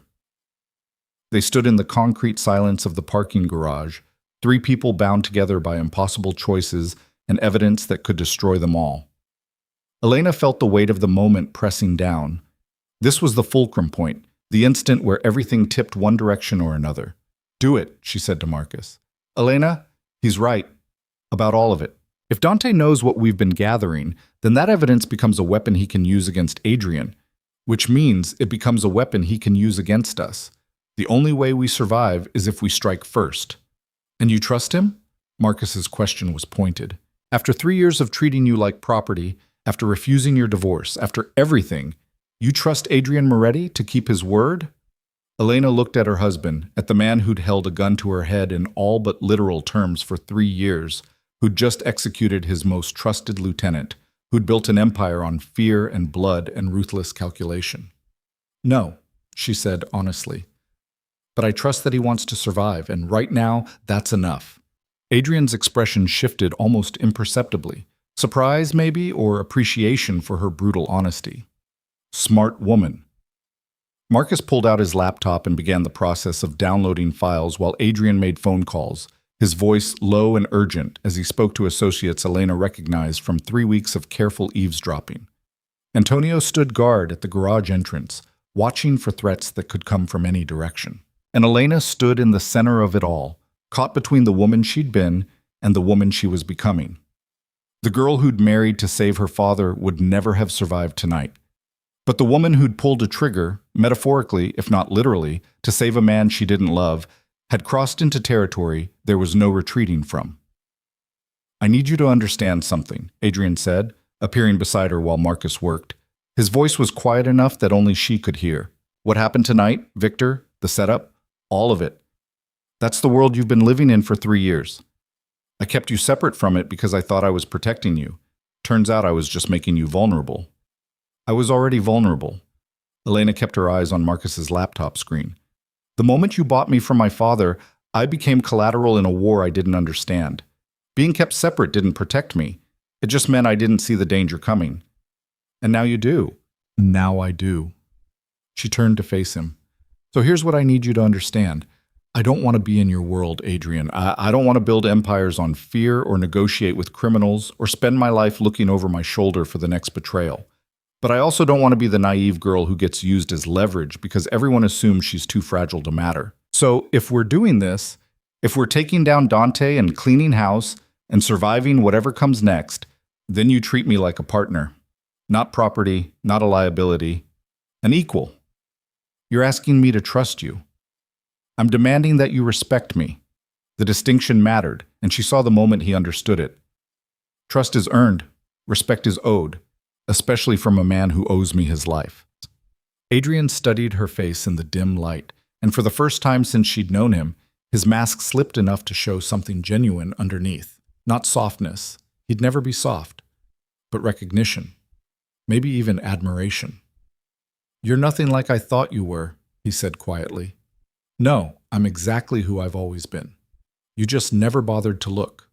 Marcus interrupted before Adrian could respond. His laptop turned to show them a screen full of files.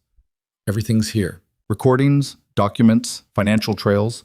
3 weeks of evidence that could take down half the criminal organizations on the Eastern Seaboard. Good. Adrian pulled out a flash drive and handed it to Marcus. Copy everything to this. Then we're going to go through it line by line and figure out exactly who's been helping Dante gut my organization from the inside. And then we return the favor. They worked through the night in the safe house, spreading evidence across the basement table where Victor's body had been just hours before. Antonio had disposed of the corpse. Elena didn't ask how and didn't want to know. And now the space held a different kind of violence.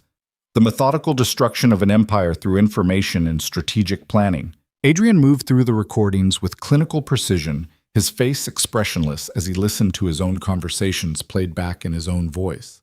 Elena watched him catalog each piece of intelligence that had been leaked, each moment where Victor had subtly undermined his orders, each instance where information had flowed to enemies who shouldn't have known it. "Dominic," Adrian said suddenly, pausing one of the recordings. "Listen to this conversation, Victor asking about the port schedule, Dominic giving details that weren't in any official reports. He's been feeding Victor inside information." Marcus highlighted the relevant section. "That makes 4 confirmed traitors. Victor, Dominic, and according to the earlier recordings, James Chen and at least 1 federal contact." "James?" Adrian's voice went cold. "My real estate manager. The man who's supposed to be laundering money through property acquisitions. If he's compromised, then every holding we have could be tainted." They worked through the implications, building a picture of an organization that had been systematically gutted over months.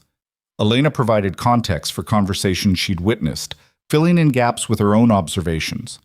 Marcus organized the evidence into categories: actionable intelligence, legal liability, leverage. And slowly, through the long hours before dawn, something shifted in the room. They stopped being adversaries and became something else. Not allies exactly. There was too much history and too little trust for that. But co-conspirators bound by mutual necessity and the shared understanding that survival meant working together. "The gala," Elena said suddenly, remembering something from weeks ago. "The mayor's fundraiser where I asked you to see me. Dante was there. I saw him talking to Victor in the corner, thought it was just political networking.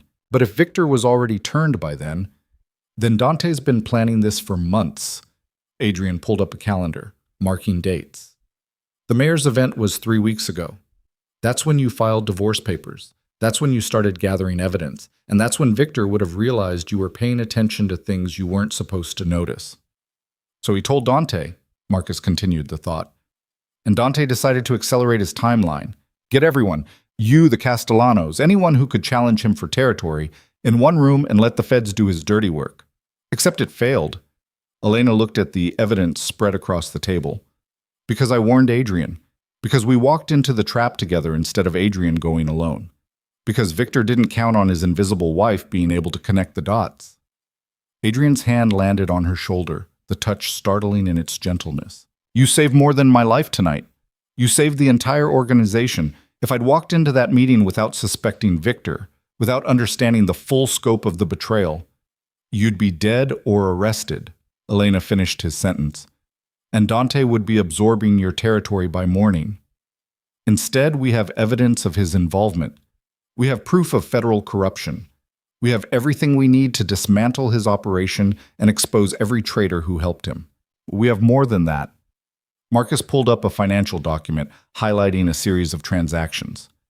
"These payments from Dante to Victor, they went through shell corporations that are already under federal investigation for other crimes.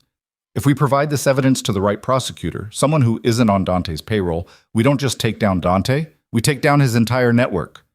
Adrian leaned over the laptop, scanning the documents with predatory focus. How long to put together a complete package? Everything admissible? Everything documented? Everything airtight? 3 days? Maybe 4 if we want to be thorough. "You have 2 days." Adrian's voice left no room for negotiation. "Dante knows tonight failed. He's going to regroup, adjust his strategy, come at us from a different angle. We need to hit him first, hit him hard, and make sure he can't retaliate." "And after?" Elena asked quietly. "After Dante's gone and the traitors are exposed and you've rebuilt your organization, what happens to our deal?" Adrian turned to face her fully, and in his eyes she saw the same impossible calculation playing out that had been there since the moment she'd pulled him out of Victor's line of fire. "You kept your end of the bargain," he said finally. "You helped me identify the traitors. You risked your life at that meeting. You saved me when you could have let Victor finish what he started and walked away a widow." "That's not an answer." "No, it's an acknowledgement." He glanced at Marcus, then back to Elena. "When this is over, when Dante's finished and I've cleaned house and rebuilt what they tried to destroy, I'll sign your divorce papers. You'll get your freedom. That was the deal." Relief flooded through her so intensely it was almost painful. "Thank you. But," Adrian continued, and Elena's relief curdled into dread, I need you to do one more thing first. One final performance. The most important one. What? Convince Dante Russo that you're on his side. The words hung in the air like a death sentence. Elena stared at Adrian, certain she'd misheard, desperately hoping she'd misunderstood. You want me to what? Dante knows about the evidence gathering. Victor told him before he died. That's the only way he could have known to throw it in my face. Which means Dante knows you've been working against me. He probably thinks you hate me, that you'd be willing to help destroy me. So you want me to let him believe that? Elena said slowly, understanding dawning with terrible clarity. You want me to approach Dante, offer to help him, feed him false information while gathering real intelligence about his operation. Yes, that's insane. If he suspects for even a second that I'm playing him, then I'll make sure he doesn't suspect. Adrian's expression was implacable. I'll give him reasons to believe you've finally broken free. I'll be publicly cold to you, dismiss you, treat you exactly the way I have for 3 years. And you'll use that opening to get close to the one man who wants me dead badly enough to burn half the city doing it. Marcus stood abruptly. Absolutely not. This is too dangerous, Adrian. You're asking Elena to infiltrate a rival crime boss's organization with no backup and no guarantee of safety. One wrong word, and she's dead. One wrong move, and we're all dead, Adrian countered. Dante has resources I don't have right now. Associates I can't reach because I don't know who's loyal and who's turned. The only way we survive the next 72 hours is if we know exactly what he's planning. And the only way to know that is to have someone on the inside. Someone else, not Elena. It has to be Elena. Adrian's voice was absolutely certain. She's the only person Dante would believe turned on me. She has motive. 3 years of neglect, a refused divorce, documented evidence of my crimes.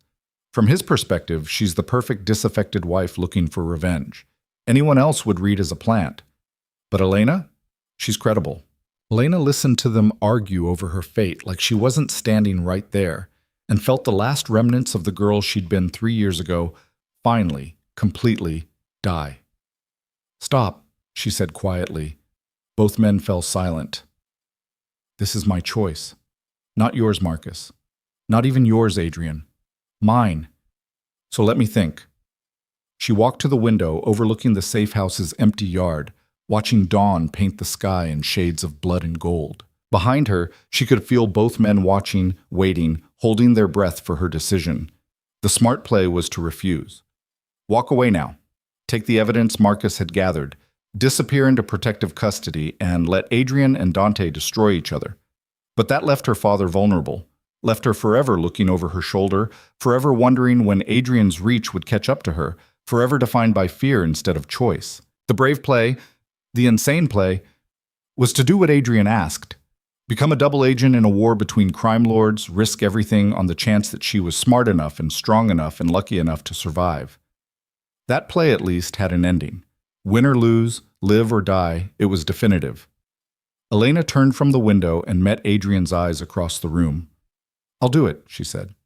On one condition. When this is over, when Dante's finished and your organization is secure and I've kept my end of this bargain, you don't just sign the divorce papers. You let me walk away completely. No favors owed, no debts outstanding, no invisible strings that let you pull me back into your world when it's convenient. Clean break. Final ending. Agreed. And if I die doing this, you make sure Marcus releases all that evidence. Everything. Every crime, every name, every piece of corruption. You go down with Dante. That's the price of my cooperation. Adrian's jaw tightened, but he nodded once. Agreed. Then we have a deal. She crossed the room and held out her hand. Adrian took it, his grip firm and warm and utterly without mercy. They shook on an agreement that would either free her or kill her.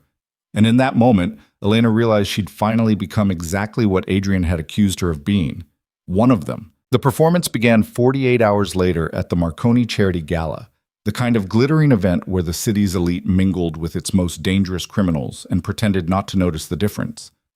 Elena wore red, a deliberate choice, the color of blood and rebellion, and entered on Adrian's arm like she had 100 times before.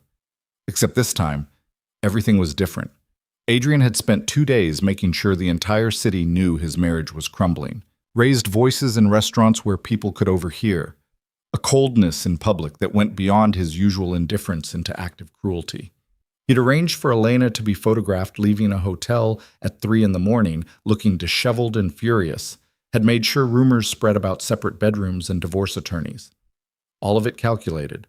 All of it designed to paint a picture of a woman at her breaking point. Now, standing in the Marconi ballroom surrounded by people who'd watched her be invisible for 3 years, Elena felt every eye turned their direction. She saw the speculation, the whispered conversations behind champagne flutes, the predatory interest of men who sensed weakness in the Moretti household. She saw Dante Russo watching from across the room with the focus of a shark scenting blood. "He's here," she murmured to Adrian, her smile bright and empty for anyone watching. "I know." Adrian's hand on her back was possessive, but his voice carried an edge of dismissal. "Remember what we discussed. Make him come to you. Don't seek him out. I know how to play my part. Do you?" He leaned close enough that to anyone watching it would look intimate, but his words were knives. Because if you mess this up, if Dante suspects for even a second that you're playing him, he won't just kill you. He'll make an example of you, and I won't be able to stop it without exposing our entire plan. Such touching concern for your wife's safety. Elena's smile never wavered, but her eyes promised murder. "Almost makes me believe you care." "I care about results." Adrian released her and stepped back, his expression cooling to Arctic indifference. "Try not to embarrass me tonight. That dress is expensive." He walked away without another word, leaving her standing alone in a sea of people who'd just witnessed what looked like casual cruelty from a husband who'd stopped pretending to care. Elena counted to 30, let humiliation and anger war across her features for anyone watching, then made her way to the bar. She ordered vodka neat, drank it in 2 swallows, and ordered another. "Rough night?" The voice came from her left, smooth, cultured, dangerous. Elena turned to find Dante Russo beside her, 2 glasses of champagne in his hands. He offered one with a smile that didn't reach his eyes. "Rough 3 years," she said, accepting the glass. "But who's counting?" "Anyone with eyes." Dante's gaze traveled to where Adrian stood across the room, deep in conversation with the mayor. "Your husband doesn't appreciate what he has. That's obvious to everyone here." "Is it?" Elena sipped the champagne, studying Dante over the rim. He was handsome in that dangerous way that came with power and violence. Dark hair silvered at the temples, expensive suit that couldn't quite hide the predator beneath. Or is everyone here just very good at pretending not to notice things? "Oh, I notice everything." His smile sharpened. "Like the fact that you've been gathering evidence against Adrian for weeks. Like the fact that Victor knew about it before he died. Like the fact that you're trapped in a marriage to a man who treats you like property and you're finally angry enough to do something about it." Elena's blood turned to ice, but she kept her expression carefully neutral. "I don't know what you're talking about." "Please." Dante's laugh was soft, almost gentle. "We're past pretending, Elena. May I call you Elena? I feel like we're going to become very close friends." "That depends." "Are you offering friendship or making a threat?" "I'm offering an opportunity." He gestured toward a quieter corner of the ballroom, away from the crowds and the prying eyes. 5 minutes of your time. That's all I'm asking. Hear what I have to say, and if you're not interested, walk away. No pressure. No consequences. Elena glanced at Adrian. He was watching from across the room with carefully controlled fury, exactly as they'd planned. Their eyes met for a fraction of a second, and she saw the question there. "Are you sure?" She turned back to Dante and smiled. 5 minutes.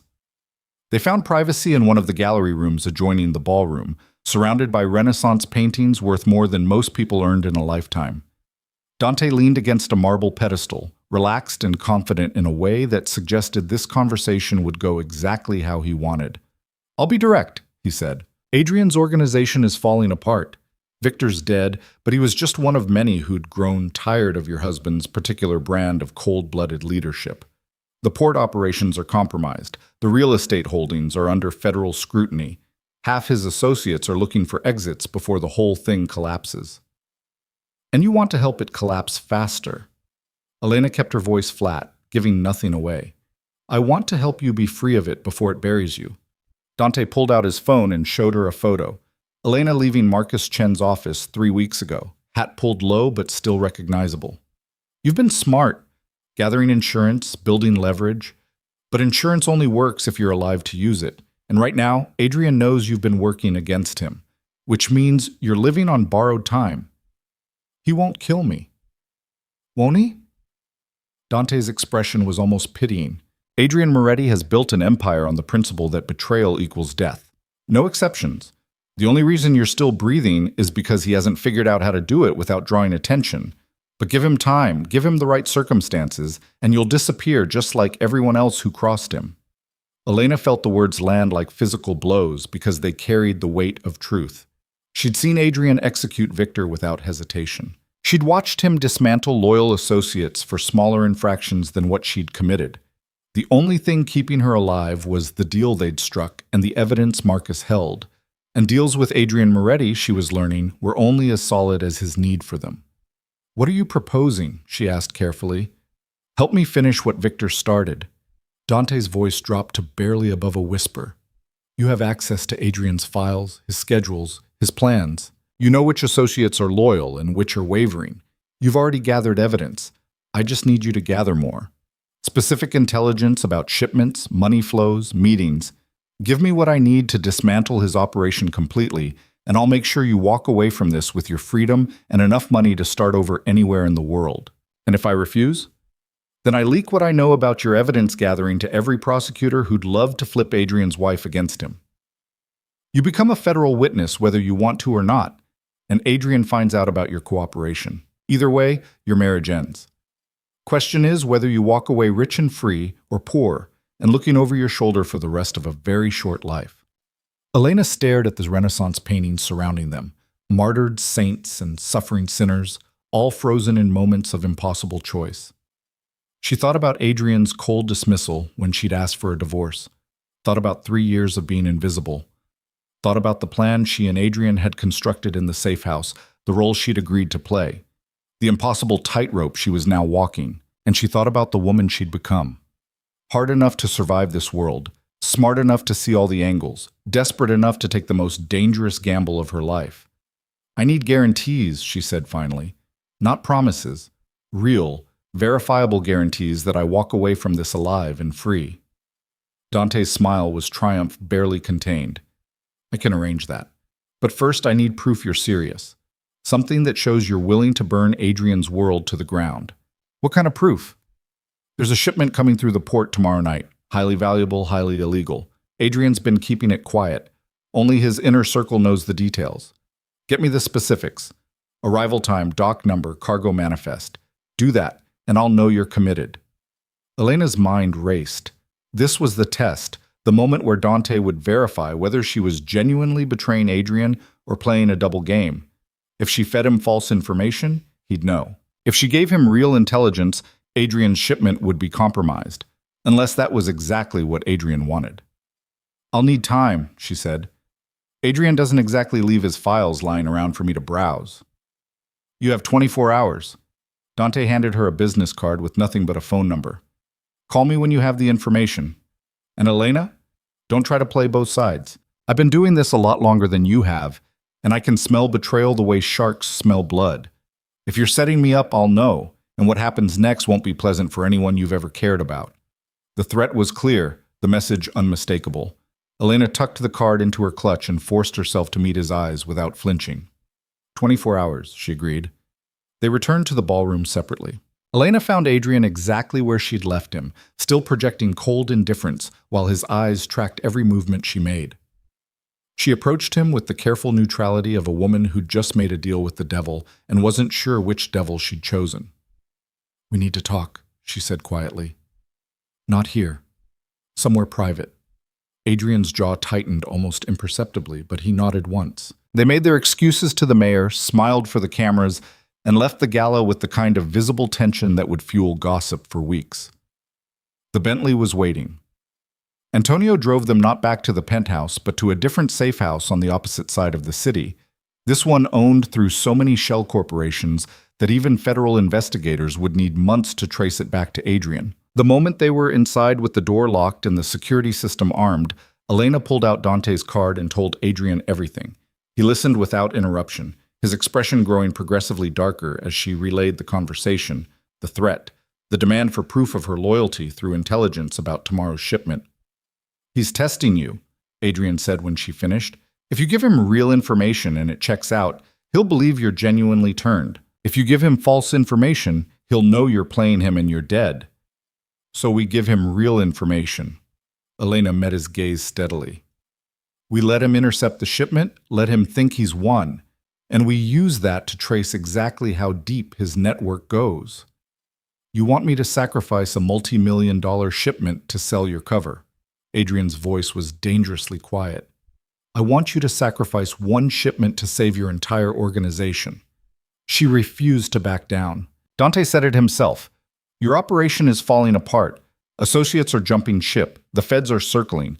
The only way you survive this is if you know exactly who your enemies are and exactly what they're planning. And the only way to know that is if Dante believes I'm working for him." Adrian paced the length of the room, his movements controlled but violent energy radiating from every line of his body.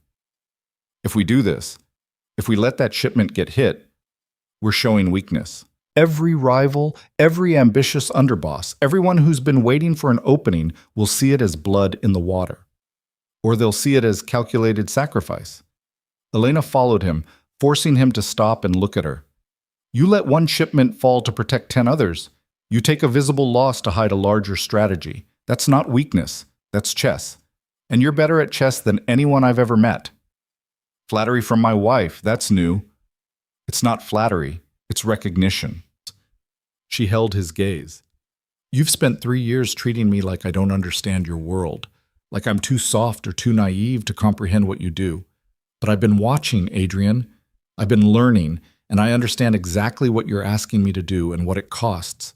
I'm just asking you to trust that I can do it." The word hung between them like a dare. Trust. The thing neither of them had ever given the other, the thing their entire marriage had been built on avoiding. Adrian stared at her for a long moment, something shifting behind his eyes, calculation giving way to something that looked almost like belief. 24 hours, he said finally. "I'll give you the real shipment details. You pass them to Dante, he intercepts it, and we track everyone involved. But Elena..." He stepped close enough that she could see the gold flecks in his gray eyes. "If this goes wrong, if Dante suspects and decides to eliminate the threat, I won't be able to save you without exposing that we're working together. You'll be on your own." "I know." "And you're still willing to do this?" Elena thought about the divorce papers she'd filed 3 weeks ago, about the freedom that had seemed so simple then and so impossibly complicated now. She thought about the woman she'd been, frightened, dutiful, willing to sacrifice everything to save her father. And she thought about the woman she'd become, hard and calculating and absolutely certain that survival meant playing every angle without hesitation. "I'm willing," she said. Adrian pulled out his phone and brought up encrypted files detailing tomorrow's shipment. Dock 17, midnight arrival. Cargo manifest lists machine parts, but the real shipment is weapons. High-grade military equipment that's supposed to go to 3 different buyers. Value is around $8 million, give or take. Elena memorized every detail, committing it to memory the way she'd learned to do over weeks of evidence gathering. "And when Dante hits it, what happens to the buyers?" "I've already contacted them with a story about federal surveillance forcing us to reschedule. They're expecting delays. When the shipment gets intercepted, they'll be disappointed but not suspicious. So we lose $8 million and the trust of 3 buyers. We lose one night's revenue to gain intelligence that could save the entire organization." Adrian's expression was grim. "That's the trade, and it's only worth it if you can sell Dante on your betrayal completely. No hesitation, no second thoughts, no hint that you're playing both sides." "I can do it." Elena's voice was steady despite the fear coiling in her stomach. "I've been playing roles my entire life. Dutiful daughter, obedient wife, invisible woman. This is just one more performance." "No." Adrian caught her chin, forcing her to meet his eyes. "This is the performance where if you miss your cue, you die. Understand the difference." "I understand." He released her and stepped back, distance returning like armor sliding into place. "Call him now. Set up a meeting for tomorrow afternoon, somewhere public enough that he won't try anything but private enough for real conversation." Give him the information, let him verify it, and don't contact me until after the shipment's been hit. We can't risk anyone seeing us communicate. Elena pulled out the burner phone Dante had given her and dialed the number on his card. He answered on the first ring, his voice smooth with anticipation. Elena, I was hoping to hear from you. I have what you wanted. When and where? Cafe Veritas, tomorrow at 2. Come alone. He paused, and she could hear the smile in his voice. And Elena? I'm very much looking forward to our partnership. The line went dead.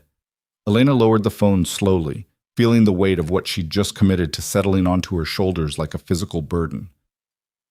24 hours until she walked into a meeting with a crime lord who wanted her husband dead. 24 hours to prepare for a performance where one wrong word meant death.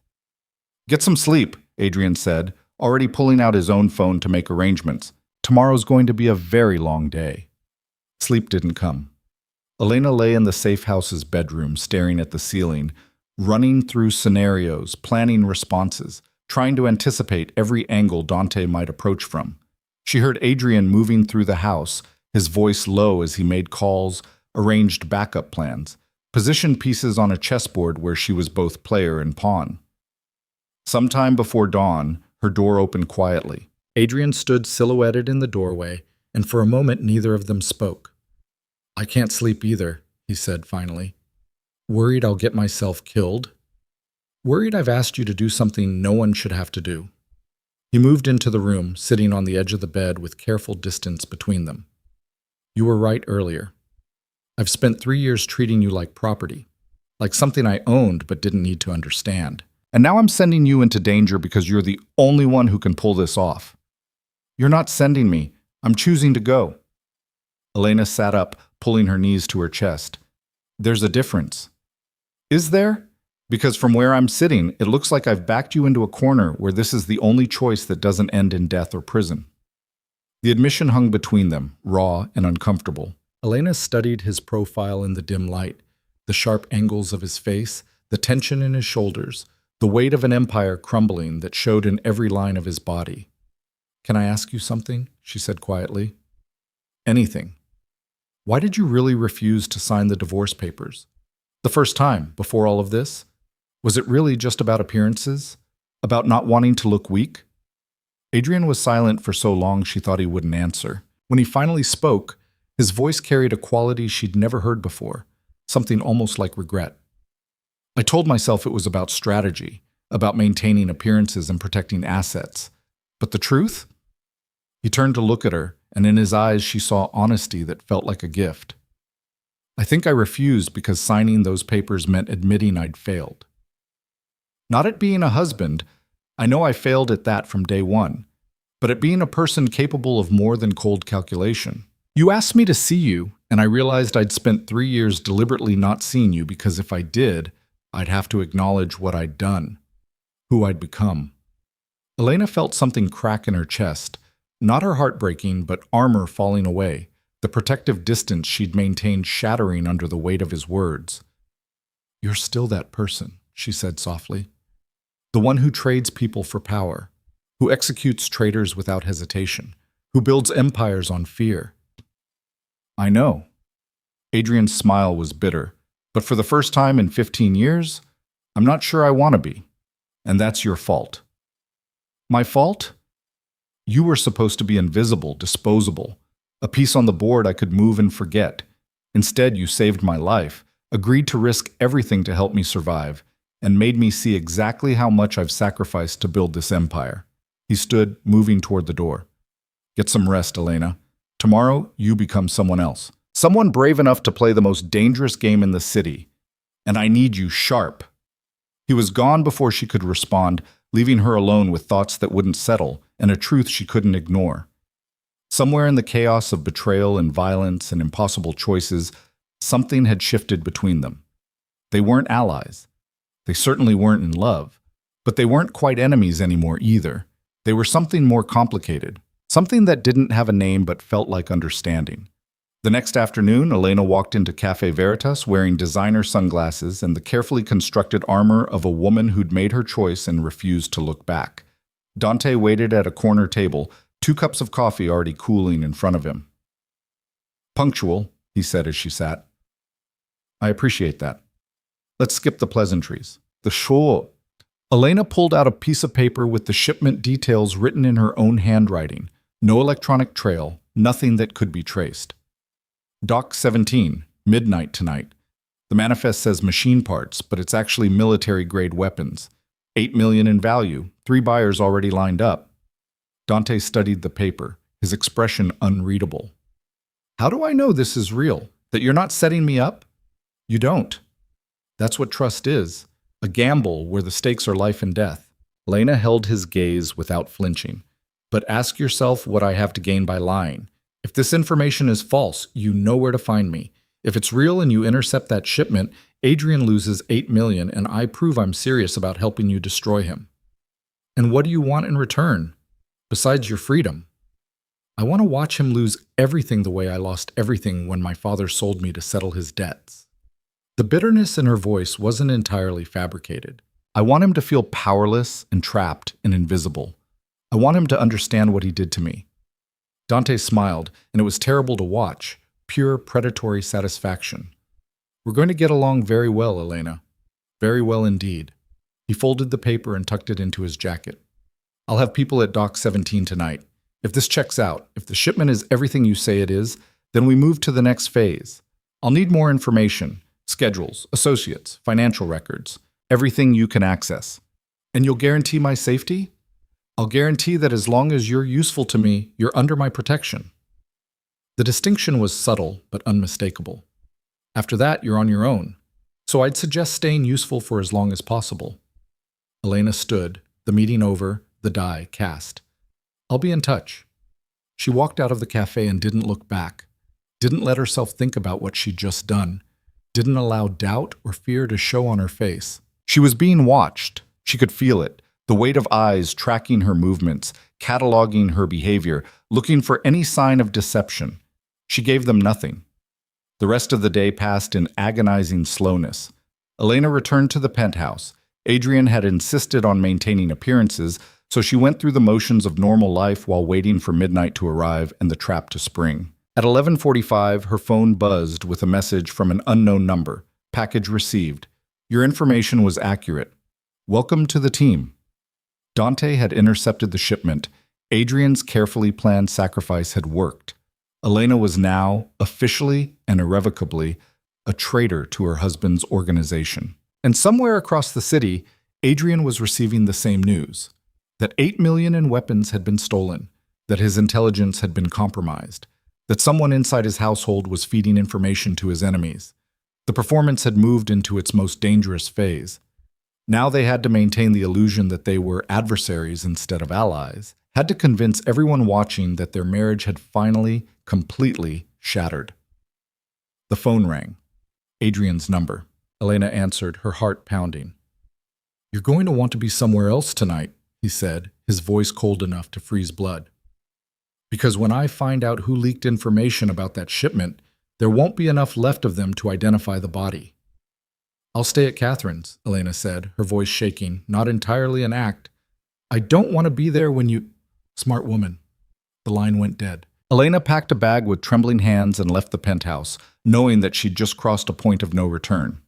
She'd betrayed Adrian's shipment to Dante. She'd proven her willingness to burn everything down. She'd become exactly what she'd been pretending to be. And now she had to survive long enough to see how the story ended. Because in Adrian Moretti's world, betrayal had only one punishment, and even the best performances eventually came to their final act. Catherine's apartment was a refuge Elena hadn't appreciated until now. Small, warm, filled with the kind of comfortable clutter that came from actually living instead of existing in museum-perfect sterility. Her friend took one look at Elena's face and pulled her inside without questions, settling her on the couch with tea and the understanding that sometimes silence was more valuable than words. Elena's phone buzzed constantly through the night, messages from Dante, each one more satisfied than the last, detailing how smoothly the interception had gone, how valuable the weapons were, how impressed he was with her intelligence. Messages she had to answer carefully, enthusiastically, playing the role of a woman drunk on revenge and her first taste of real power. And one message from Adrian at 3 in the morning, just 2 words. Stay safe. She stared at those words for a long time, trying to decode their meaning. Warning? Reassurance? Acknowledgement that they were both now trapped in a performance neither could abandon without consequences? She deleted the message without responding. The next week unfolded like a carefully choreographed dance where one misstep meant death. Elena met with Dante twice more, feeding him intelligence that Adrian carefully constructed to be valuable enough to maintain her credibility, but not damaging enough to actually cripple his operations. She learned the names of Dante's associates, memorized their faces, documented their movements with the same meticulous attention she'd once applied to gathering evidence for her divorce. Except now she was gathering evidence to destroy the man trying to destroy her husband. The irony wasn't lost on her. "You're getting good at this," Dante observed during their third meeting, held in a private room at his restaurant, the same restaurant where the ambush had been planned, though now it felt less like neutral ground and more like enemy territory. Natural talent for deception. Adrian really didn't know what he had, did he? He knew exactly what he had, Elena said, allowing bitterness to color her tone. Property. An asset. Something to be used and discarded when it became inconvenient. "Well, his loss is my gain." Dante slid an envelope across the table. "Inside you'll find account numbers for offshore holdings. $20,000 deposited this morning as a gesture of good faith. Keep providing valuable intelligence, and that number grows significantly." Elena opened the envelope, her hand steady despite the nausea churning in her stomach. $20,000. Blood money. Payment for betraying the man she'd married, even if that betrayal was itself a carefully constructed fiction. "There's something else I need," Dante continued. "Adrian's planning something. I can feel it. He's been too quiet since the shipment interception, too controlled. Men like him don't take losses without retaliation. I need to know what he's planning." This was the moment they'd been waiting for. The opening where Dante would reveal the full scope of his operation, and his paranoia would make him vulnerable. Elena leaned forward, her expression carefully eager. "What do you need me to do?" "There's a meeting happening tomorrow night. Adrian and his remaining loyal associates planning their next move. I need you to find out where and when, get me details about who'll be there and what they're discussing." "That's a big ask."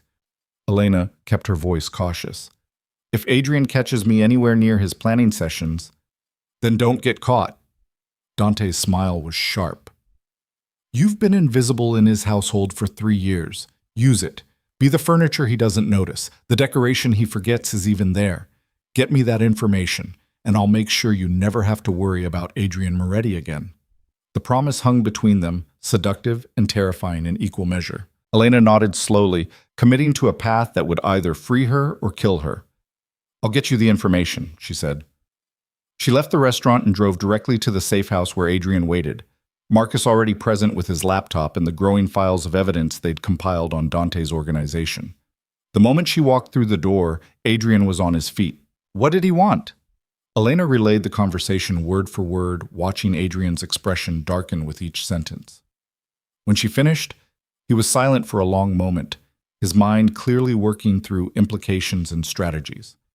"He's getting desperate," Adrian said finally. "The shipment interception was supposed to cripple me, force me into defensive mode.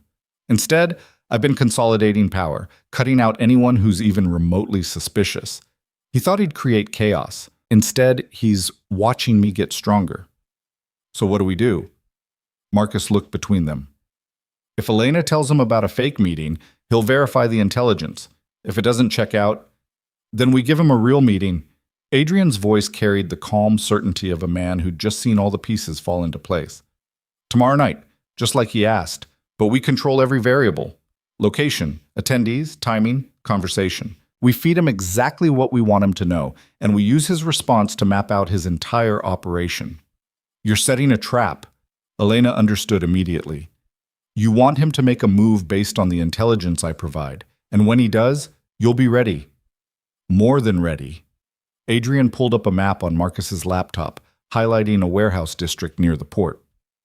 "This location, isolated enough that Dante will think he can hit it without witnesses, but actually surrounded by buildings my people control. We stage a meeting, make it look valuable, and when Dante's crew shows up to disrupt it, we grab them all." "And Dante himself?" Marcus asked. We'll be too smart to come personally, but his people will give us everything we need to trace back to him. Phones, communications, the whole network. Adrian's expression was predatory. By the end of tomorrow night, we'll have enough evidence to take down his entire operation.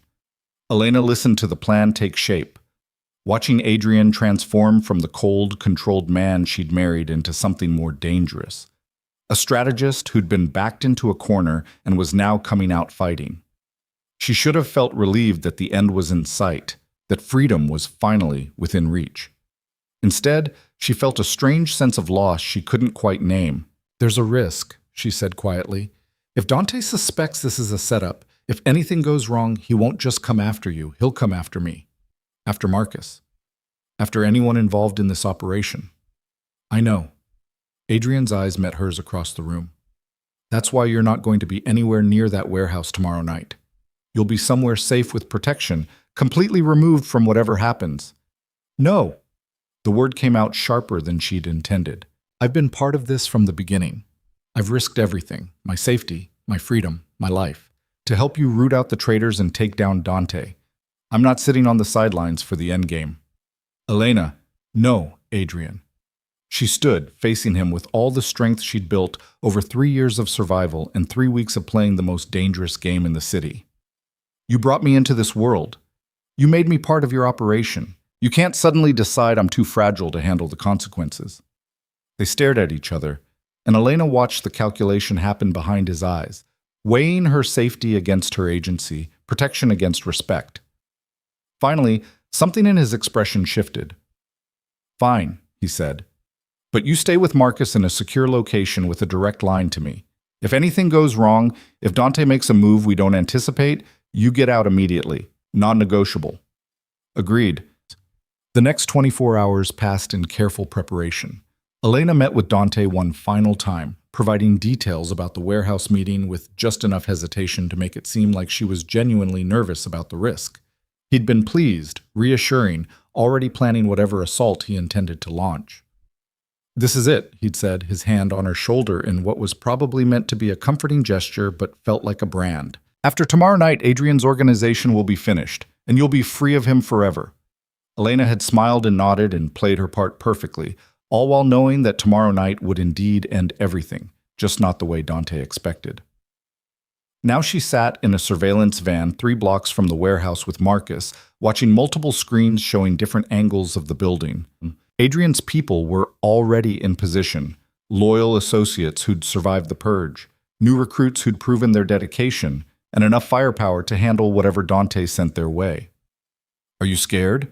Marcus asked quietly as they watched the clock tick toward the meeting time. Terrified, Elena admitted, but also ready for this to be over, one way or another. The staged meeting began at 9 p.m. exactly. Adrian and 5 of his most trusted associates gathered in the warehouse's main room, having a conversation loud enough to be picked up by the listening devices they knew Dante would have planted. They discussed fictional shipments, invented weaknesses in security, fabricated plans that would make Dante believe he had the upper hand.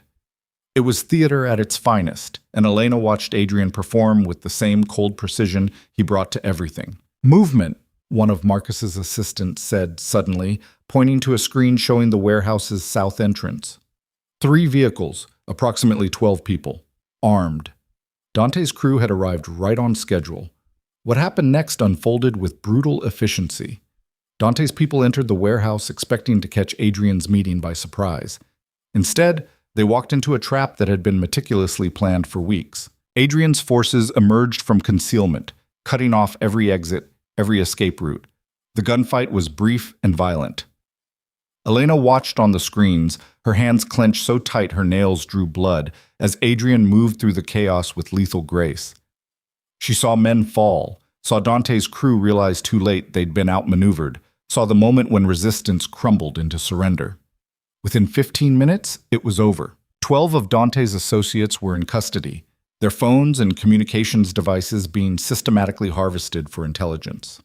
No fatalities on Adrian's side, though several of Dante's people would be spending the foreseeable future in hospitals before facing whatever justice Adrian deemed appropriate. Elena's phone buzzed. Adrian's number. It's done, he said without preamble. Dante's crew is neutralized. We've got enough evidence from their phones to trace every connection back to him. The feds are going to have a field day with this. And Dante himself? Currently sitting in his restaurant, probably wondering why his people haven't reported in. Adrian's voice carried grim satisfaction. He'll know soon enough. Question is what he does when he realizes everything's fallen apart. The answer came 30 minutes later in the form of a phone call to Elena's burner phone. Dante's voice was controlled, but she could hear the fury beneath. I underestimated you, he said quietly. Both of you. That performance, the bitter wife, the evidence gathering, the betrayal, it was all theater, wasn't it? Elena's blood ran cold. I don't know what you're talking about. Please, I just lost 12 people to an ambush at a meeting you told me about. Either you're the unluckiest informant in history, or you and Adrian have been playing me from the beginning. He laughed, and it was a terrible sound. Brilliant, really. Use the wife everyone thinks he ignores to get close to me. Feed me intelligence that seems valuable, but actually leads me into traps. I should have seen it coming. Dante, save it. We're past pretending now. His voice dropped to something dangerous. You've won this round, but understand something, Elena. This isn't over. Adrian might have taken my crew tonight, but I have resources he doesn't know about. Associates who are going to be very interested to learn that his precious wife has been working both sides. The feds, rival organizations, everyone who wants to see the Morettis fall, they're all going to know about your little performance. You're bluffing. Am I? Check your email in about 10 minutes. You'll find very detailed documentation about your evidence gathering, your cooperation with Adrian, everything. And it's already been sent to people who can make both your lives very difficult. The line went dead. Elena stared at the phone, her heart pounding. Marcus was already pulling up her email, his expression growing progressively grimmer as he scrolled through the messages that had just arrived. He wasn't bluffing, Marcus said. He's sent everything to federal prosecutors, to Adrian's rivals, to media contacts. By morning, everyone's going to know that you and Adrian orchestrated this entire operation together. Which means the deal's off. Elena felt numb. Adrian can't grant me a divorce if everyone knows we've been working together. It destroys the entire illusion that I was genuinely betraying him. More than that, Marcus turned the laptop so she could see the emails. This evidence could be interpreted as Adrian using his wife to infiltrate rival organizations. That's a federal crime. Both of you could be facing charges. Elena's phone rang again. Adrian, his voice tight with barely controlled fury. Get to the penthouse, now. We need to figure out how to contain this before it destroys everything we've built. The drive back to the penthouse felt surreal, like moving through a dream where the rules kept changing and nothing was quite what it seemed. Elena had spent 3 weeks building a careful fiction, playing the most dangerous role of her life. And now it was all unraveling because Dante had one final card to play. She found Adrian in his office, surrounded by associates who looked like they wanted to break something. The energy in the room was violent, barely contained rage looking for a target. Everyone out, Adrian said quietly. I need to speak with my wife alone. The room emptied in seconds. Elena stood in the doorway, watching Adrian pour 2 glasses of scotch with hands that were steady despite everything falling apart around them. Dante's evidence is everywhere, he said, handing her a glass. The feds have it. My rivals have it. By tomorrow morning, every prosecutor in the state will know that you and I conspired to infiltrate his organization. They'll try to flip you against me, offer deals, threaten prosecution if you don't cooperate. So what do we do? Adrian laughed, and it was bitter. We have 2 options. Option 1, you testify that I coerced you into helping me, that you were an unwilling participant in a criminal conspiracy. You get immunity, I go to prison, and you walk away free with your divorce. And option 2? We get married. He said it like he was suggesting dinner reservations. For real this time, not a transaction, not an arrangement. An actual marriage where we're legally considered one unit, which means you can't be compelled to testify against me. We present a united front, claim marital privilege, and make it clear that anyone coming after one of us is coming after both of us. Elena stared at him, certain she'd misheard. You want to actually marry me to avoid prosecution? I want to protect you from the consequences of helping me. Adrian set down his glass and crossed to where she stood. 3 weeks ago, you asked for a divorce because I treated you like property. You were right. I did. I married you to settle your father's debts, and I kept you at arm's length because actually engaging with you as a person would have meant acknowledging what I'd done. Adrian, let me finish. His voice was quiet but intense. Over the last 3 weeks, I've watched you become someone I didn't know existed. You saved my life. You agreed to infiltrate a rival crime boss's organization. You risked everything to help me survive. And you did it all while maintaining the fiction that you hated me, that you wanted nothing more than to escape. That wasn't entirely fiction, Elena said softly.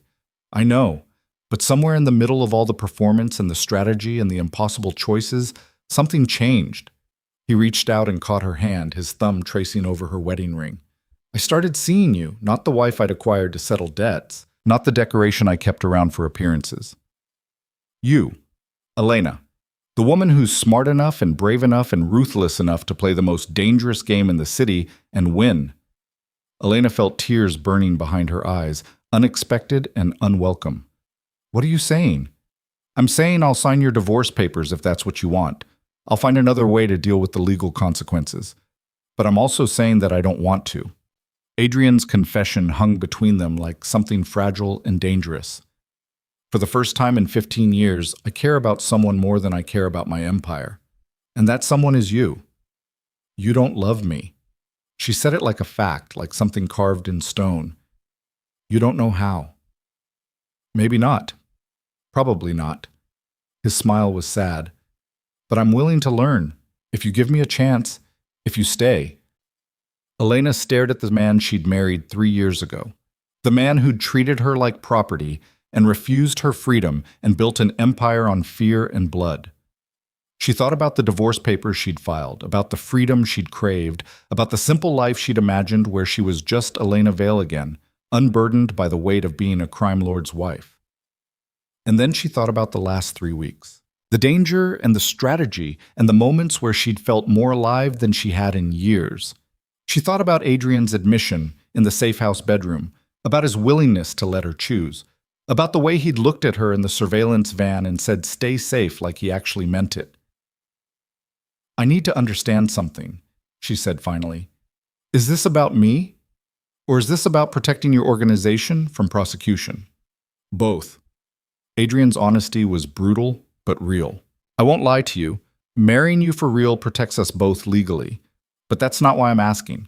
I'm asking because over the last 3 weeks, you've become the only person I trust completely. The only person who's seen me at my worst and stayed anyway. The only person who chose to save my life when you could have let Victor finish it. I saved you because of our deal. No. He shook his head slowly. You saved me because despite everything, despite 3 years of neglect and dismissal and being treated like you didn't matter, you're still a good person. Better than me. Better than this world. And I don't deserve you, Elena. I know that. But I'm asking anyway. The silence stretched between them, heavy with 3 years of pain and 3 weeks of transformation in one impossible question that would define the rest of their lives. Elena thought about Catherine's apartment, about the simple freedom of a life outside Adrian's dangerous world. She thought about Marcus Chen and the evidence they'd gathered and the divorce that had seemed so important just weeks ago. And she thought about the woman she'd become, not in spite of Adrian's world, but because of it. The woman who could play chess with crime lords and survive. The woman who could make impossible choices and live with the consequences. The woman who'd looked into darkness and found her own strength staring back. That woman didn't need rescuing. She needed partnership, respect, equality. She needed what Adrian was finally, impossibly, offering. If I stay, Elena said slowly, if we do this for real, it's not the marriage we had before. I'm not invisible furniture. I'm not your decoration or your asset. I'm your equal in every sense. Partner, not property. Understood? Understood. Something blazed in Adrian's eyes, relief and hope, and something that might have been the beginning of love, or at least the potential for it. And if you ever treat me the way you did for those 3 years, if you ever dismiss me or ignore me or forget that I'm a person who deserves respect, I will destroy you. She let him see the steel beneath her words. I know everything about your operation now. Every weakness, every vulnerability. I could bring down your empire if I wanted to. Remember that. I will. Adrian pulled her closer, close enough that she could see the gold flecks in his gray eyes. Is that a yes? Elena thought about the divorce papers gathering dust somewhere, about the freedom she'd craved, about the simple life that would have bored her to tears within a month. She thought about danger and strategy and the strange, fierce partnership they'd built in the middle of chaos. And she thought about the fact that she'd never felt more alive than she had standing beside Adrian Moretti, playing the most dangerous game in the city and winning. That's a yes, she said. But we're doing this right. Not a contract, not a transaction, a real marriage built on choice and partnership and the understanding that we're stronger together than apart. Adrian smiled, and for the first time since she'd known him, it reached his eyes. I can work with that. He kissed her then, and it was nothing like the brief, perfunctory kiss they'd shared at their first wedding. This was real, fierce and desperate, and full of 3 years of distance finally closing, 3 weeks of transformation finally acknowledged. When they broke apart, Elena was breathless but certain. So what now? Now we deal with the legal consequences together. Adrian was already pulling out his phone, mind shifting into strategic mode. We get ahead of Dante's evidence dump, provide context to the right prosecutors, and make it clear that everything we did was in cooperation with federal authorities to take down a criminal organization. Was it? Elena raised an eyebrow. I don't remember any federal cooperation. We'll retroactively arrange some. His smile was sharp. I know prosecutors who'd love to claim credit for taking down Dante Russo. We give them the evidence we gathered, they get a major bust, and in exchange, they provide cover for our involvement. You're going to use the evidence I gathered against you to take down Dante and protect us both. Elena couldn't help but laugh. That's brilliant and terrifying. Welcome to my world. Adrian pulled her against him, and for once, it felt like exactly where she wanted to be. Our world now. The next 2 weeks were a whirlwind of legal maneuvering, strategic negotiations, and carefully orchestrated press releases. Marcus worked with federal prosecutors to position Adrian and Elena as cooperating witnesses who'd helped infiltrate and dismantle a major criminal organization. The evidence they'd gathered on Dante, combined with the intelligence from his captured associates, resulted in indictments against 17 people and the seizure of millions in illegal assets. Dante himself was arrested trying to flee to Mexico, his empire in ruins, his associates either in custody or fleeing to avoid the same fate. The Castellano family, seeing opportunity in the chaos, attempted to absorb his territory. Adrian shut them down in negotiations so brutal and efficient that Elena found herself taking notes. She'd become what she'd never imagined, an active participant in building an empire instead of passive decoration. Adrian included her in strategy sessions, asked for her observations, valued her insights in ways that made those 3 years of invisibility feel like a distant nightmare.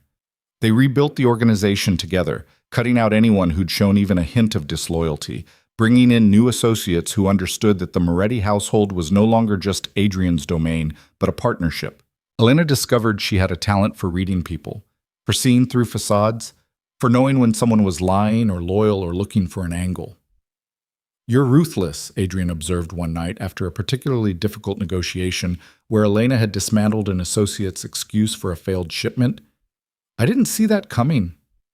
You made me ruthless. But there was no accusation in her voice anymore, just acknowledgement.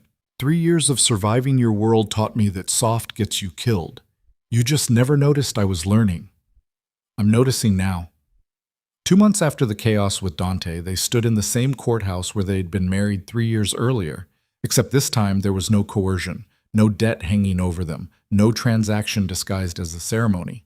This time, they chose each other freely, with full knowledge of who they were and what they'd become. Catherine served as witness, crying happy tears that Elena suspected were part relief that her friend had survived and part amazement at how completely everything had transformed. Marcus attended too, having successfully navigated the legal aftermath and become something like family in the process. The ceremony was brief, the vows simple. But when Elena said, "I do," this time, she meant it. When Adrian slipped a new ring onto her finger, not the 5-carat diamond that had been a shackle, but a simpler band that represented choice, she felt the weight of it differently. This was real. This was theirs. Built not on fear or obligation, but on mutual respect and the understanding forged through impossible trials. Afterward, they drove to the mountain estate Adrian owned but had never used, a sprawling property that overlooked the city from enough distance that the empire they'd built seemed small and manageable. They walked through grounds that would require staff to maintain, past gardens that had gone wild with neglect, to a terrace where the sunset painted everything in shades of gold. "I have something for you," Adrian said, pulling out a familiar envelope. Elena's divorce papers. The ones she'd filed 3 months ago that felt like a lifetime ago. "I signed them," he said, holding them out to her. "Before the ceremony today, because I needed you to know that you're here by choice, not because I refuse to let you go. You can file these tomorrow if you want. Walk away. Be free." Elena took the envelope and stared at it for a long moment, at the signature that made her freedom official, at the escape route she'd fought so hard to create. Then she walked to the terrace's edge and tore the papers into pieces, letting them scatter on the wind. "I don't want escape," she said, turning back to face him. "I want partnership. I want the life we're building together. I want to be Elena Moretti, not because I was forced into it, but because I choose it every single day." Adrian crossed to her, pulling her close enough that she could feel his heartbeat against hers. "Every single day?" "Every single day." She kissed him, sealing the promise. For better or worse. Partner, not property. Equal in everything. "Equal in everything," he agreed. They stood together on the terrace, watching the sun set over the empire they'd fought to save, the city that had nearly destroyed them both, the world they'd chosen to inhabit despite all its dangers and complications. Elena thought about the girl she'd been 3 years ago, frightened and dutiful and willing to sacrifice everything to save her father. That girl was gone, transformed by fire into someone harder and stronger and absolutely certain of her own power. She thought about the woman she'd become, who could play the most dangerous games in the city and win, who could stand beside a crime lord as his equal, who could look at darkness and find partnership instead of fear. And she thought about the future stretching ahead, not simple or safe, but theirs, built on choices they made together, challenges they faced as partners, and love that had been forged through impossible trials instead of easy romance. "What are you thinking about?" Adrian asked, his arms warm around her as twilight deepened into night. "That I spent 3 years wanting to escape you," Elena said honestly, "and now I can't imagine my life without you in it. That's either the best decision I've ever made or the craziest." "Can it be both?" She laughed, the sound carrying across the mountain estate and into the gathering darkness. "Yes. I think it can be both." A year later, they stood in the same spot on the terrace, but everything had transformed. The gardens were maintained now, blooming with flowers Elena had chosen. The estate hosted regular gatherings, not just for business, but for the family they'd built from loyal associates and trusted friends. Catherine visited often, delighted by her friend's transformation and slightly terrified by the criminal empire she'd married into. The organization had stabilized under their joint leadership, stronger than it had been in Adrian's solo control. Rivals had learned that attacking the Morettis meant facing both Adrian's ruthless strategy and Elena's ability to see through deception. Associates understood that loyalty to one meant loyalty to both. The federal investigation that had threatened them after Dante's evidence dump had been successfully navigated, with Adrian and Elena emerging as cooperating witnesses who'd helped dismantle a major criminal network. There were still dangers, still threats, still moments when the empire they'd built felt precarious, but they faced everything together.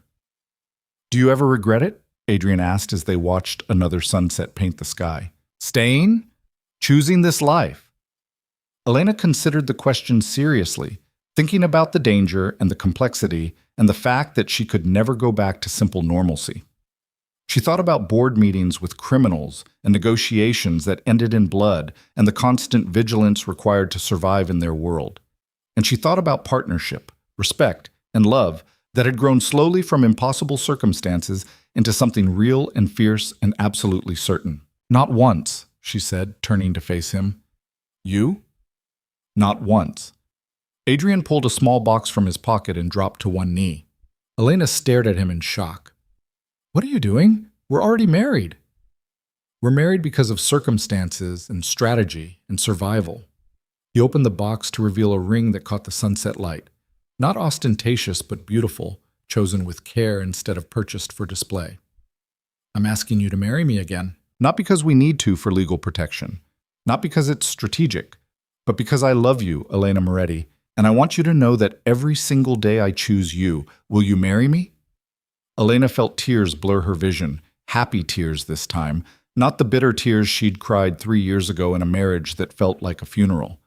She thought about the girl who'd walked down an aisle out of duty and the woman who stood here now out of choice. Yes, she said, her voice steady despite the emotion. Yes, I'll marry you. Again. For real. Forever.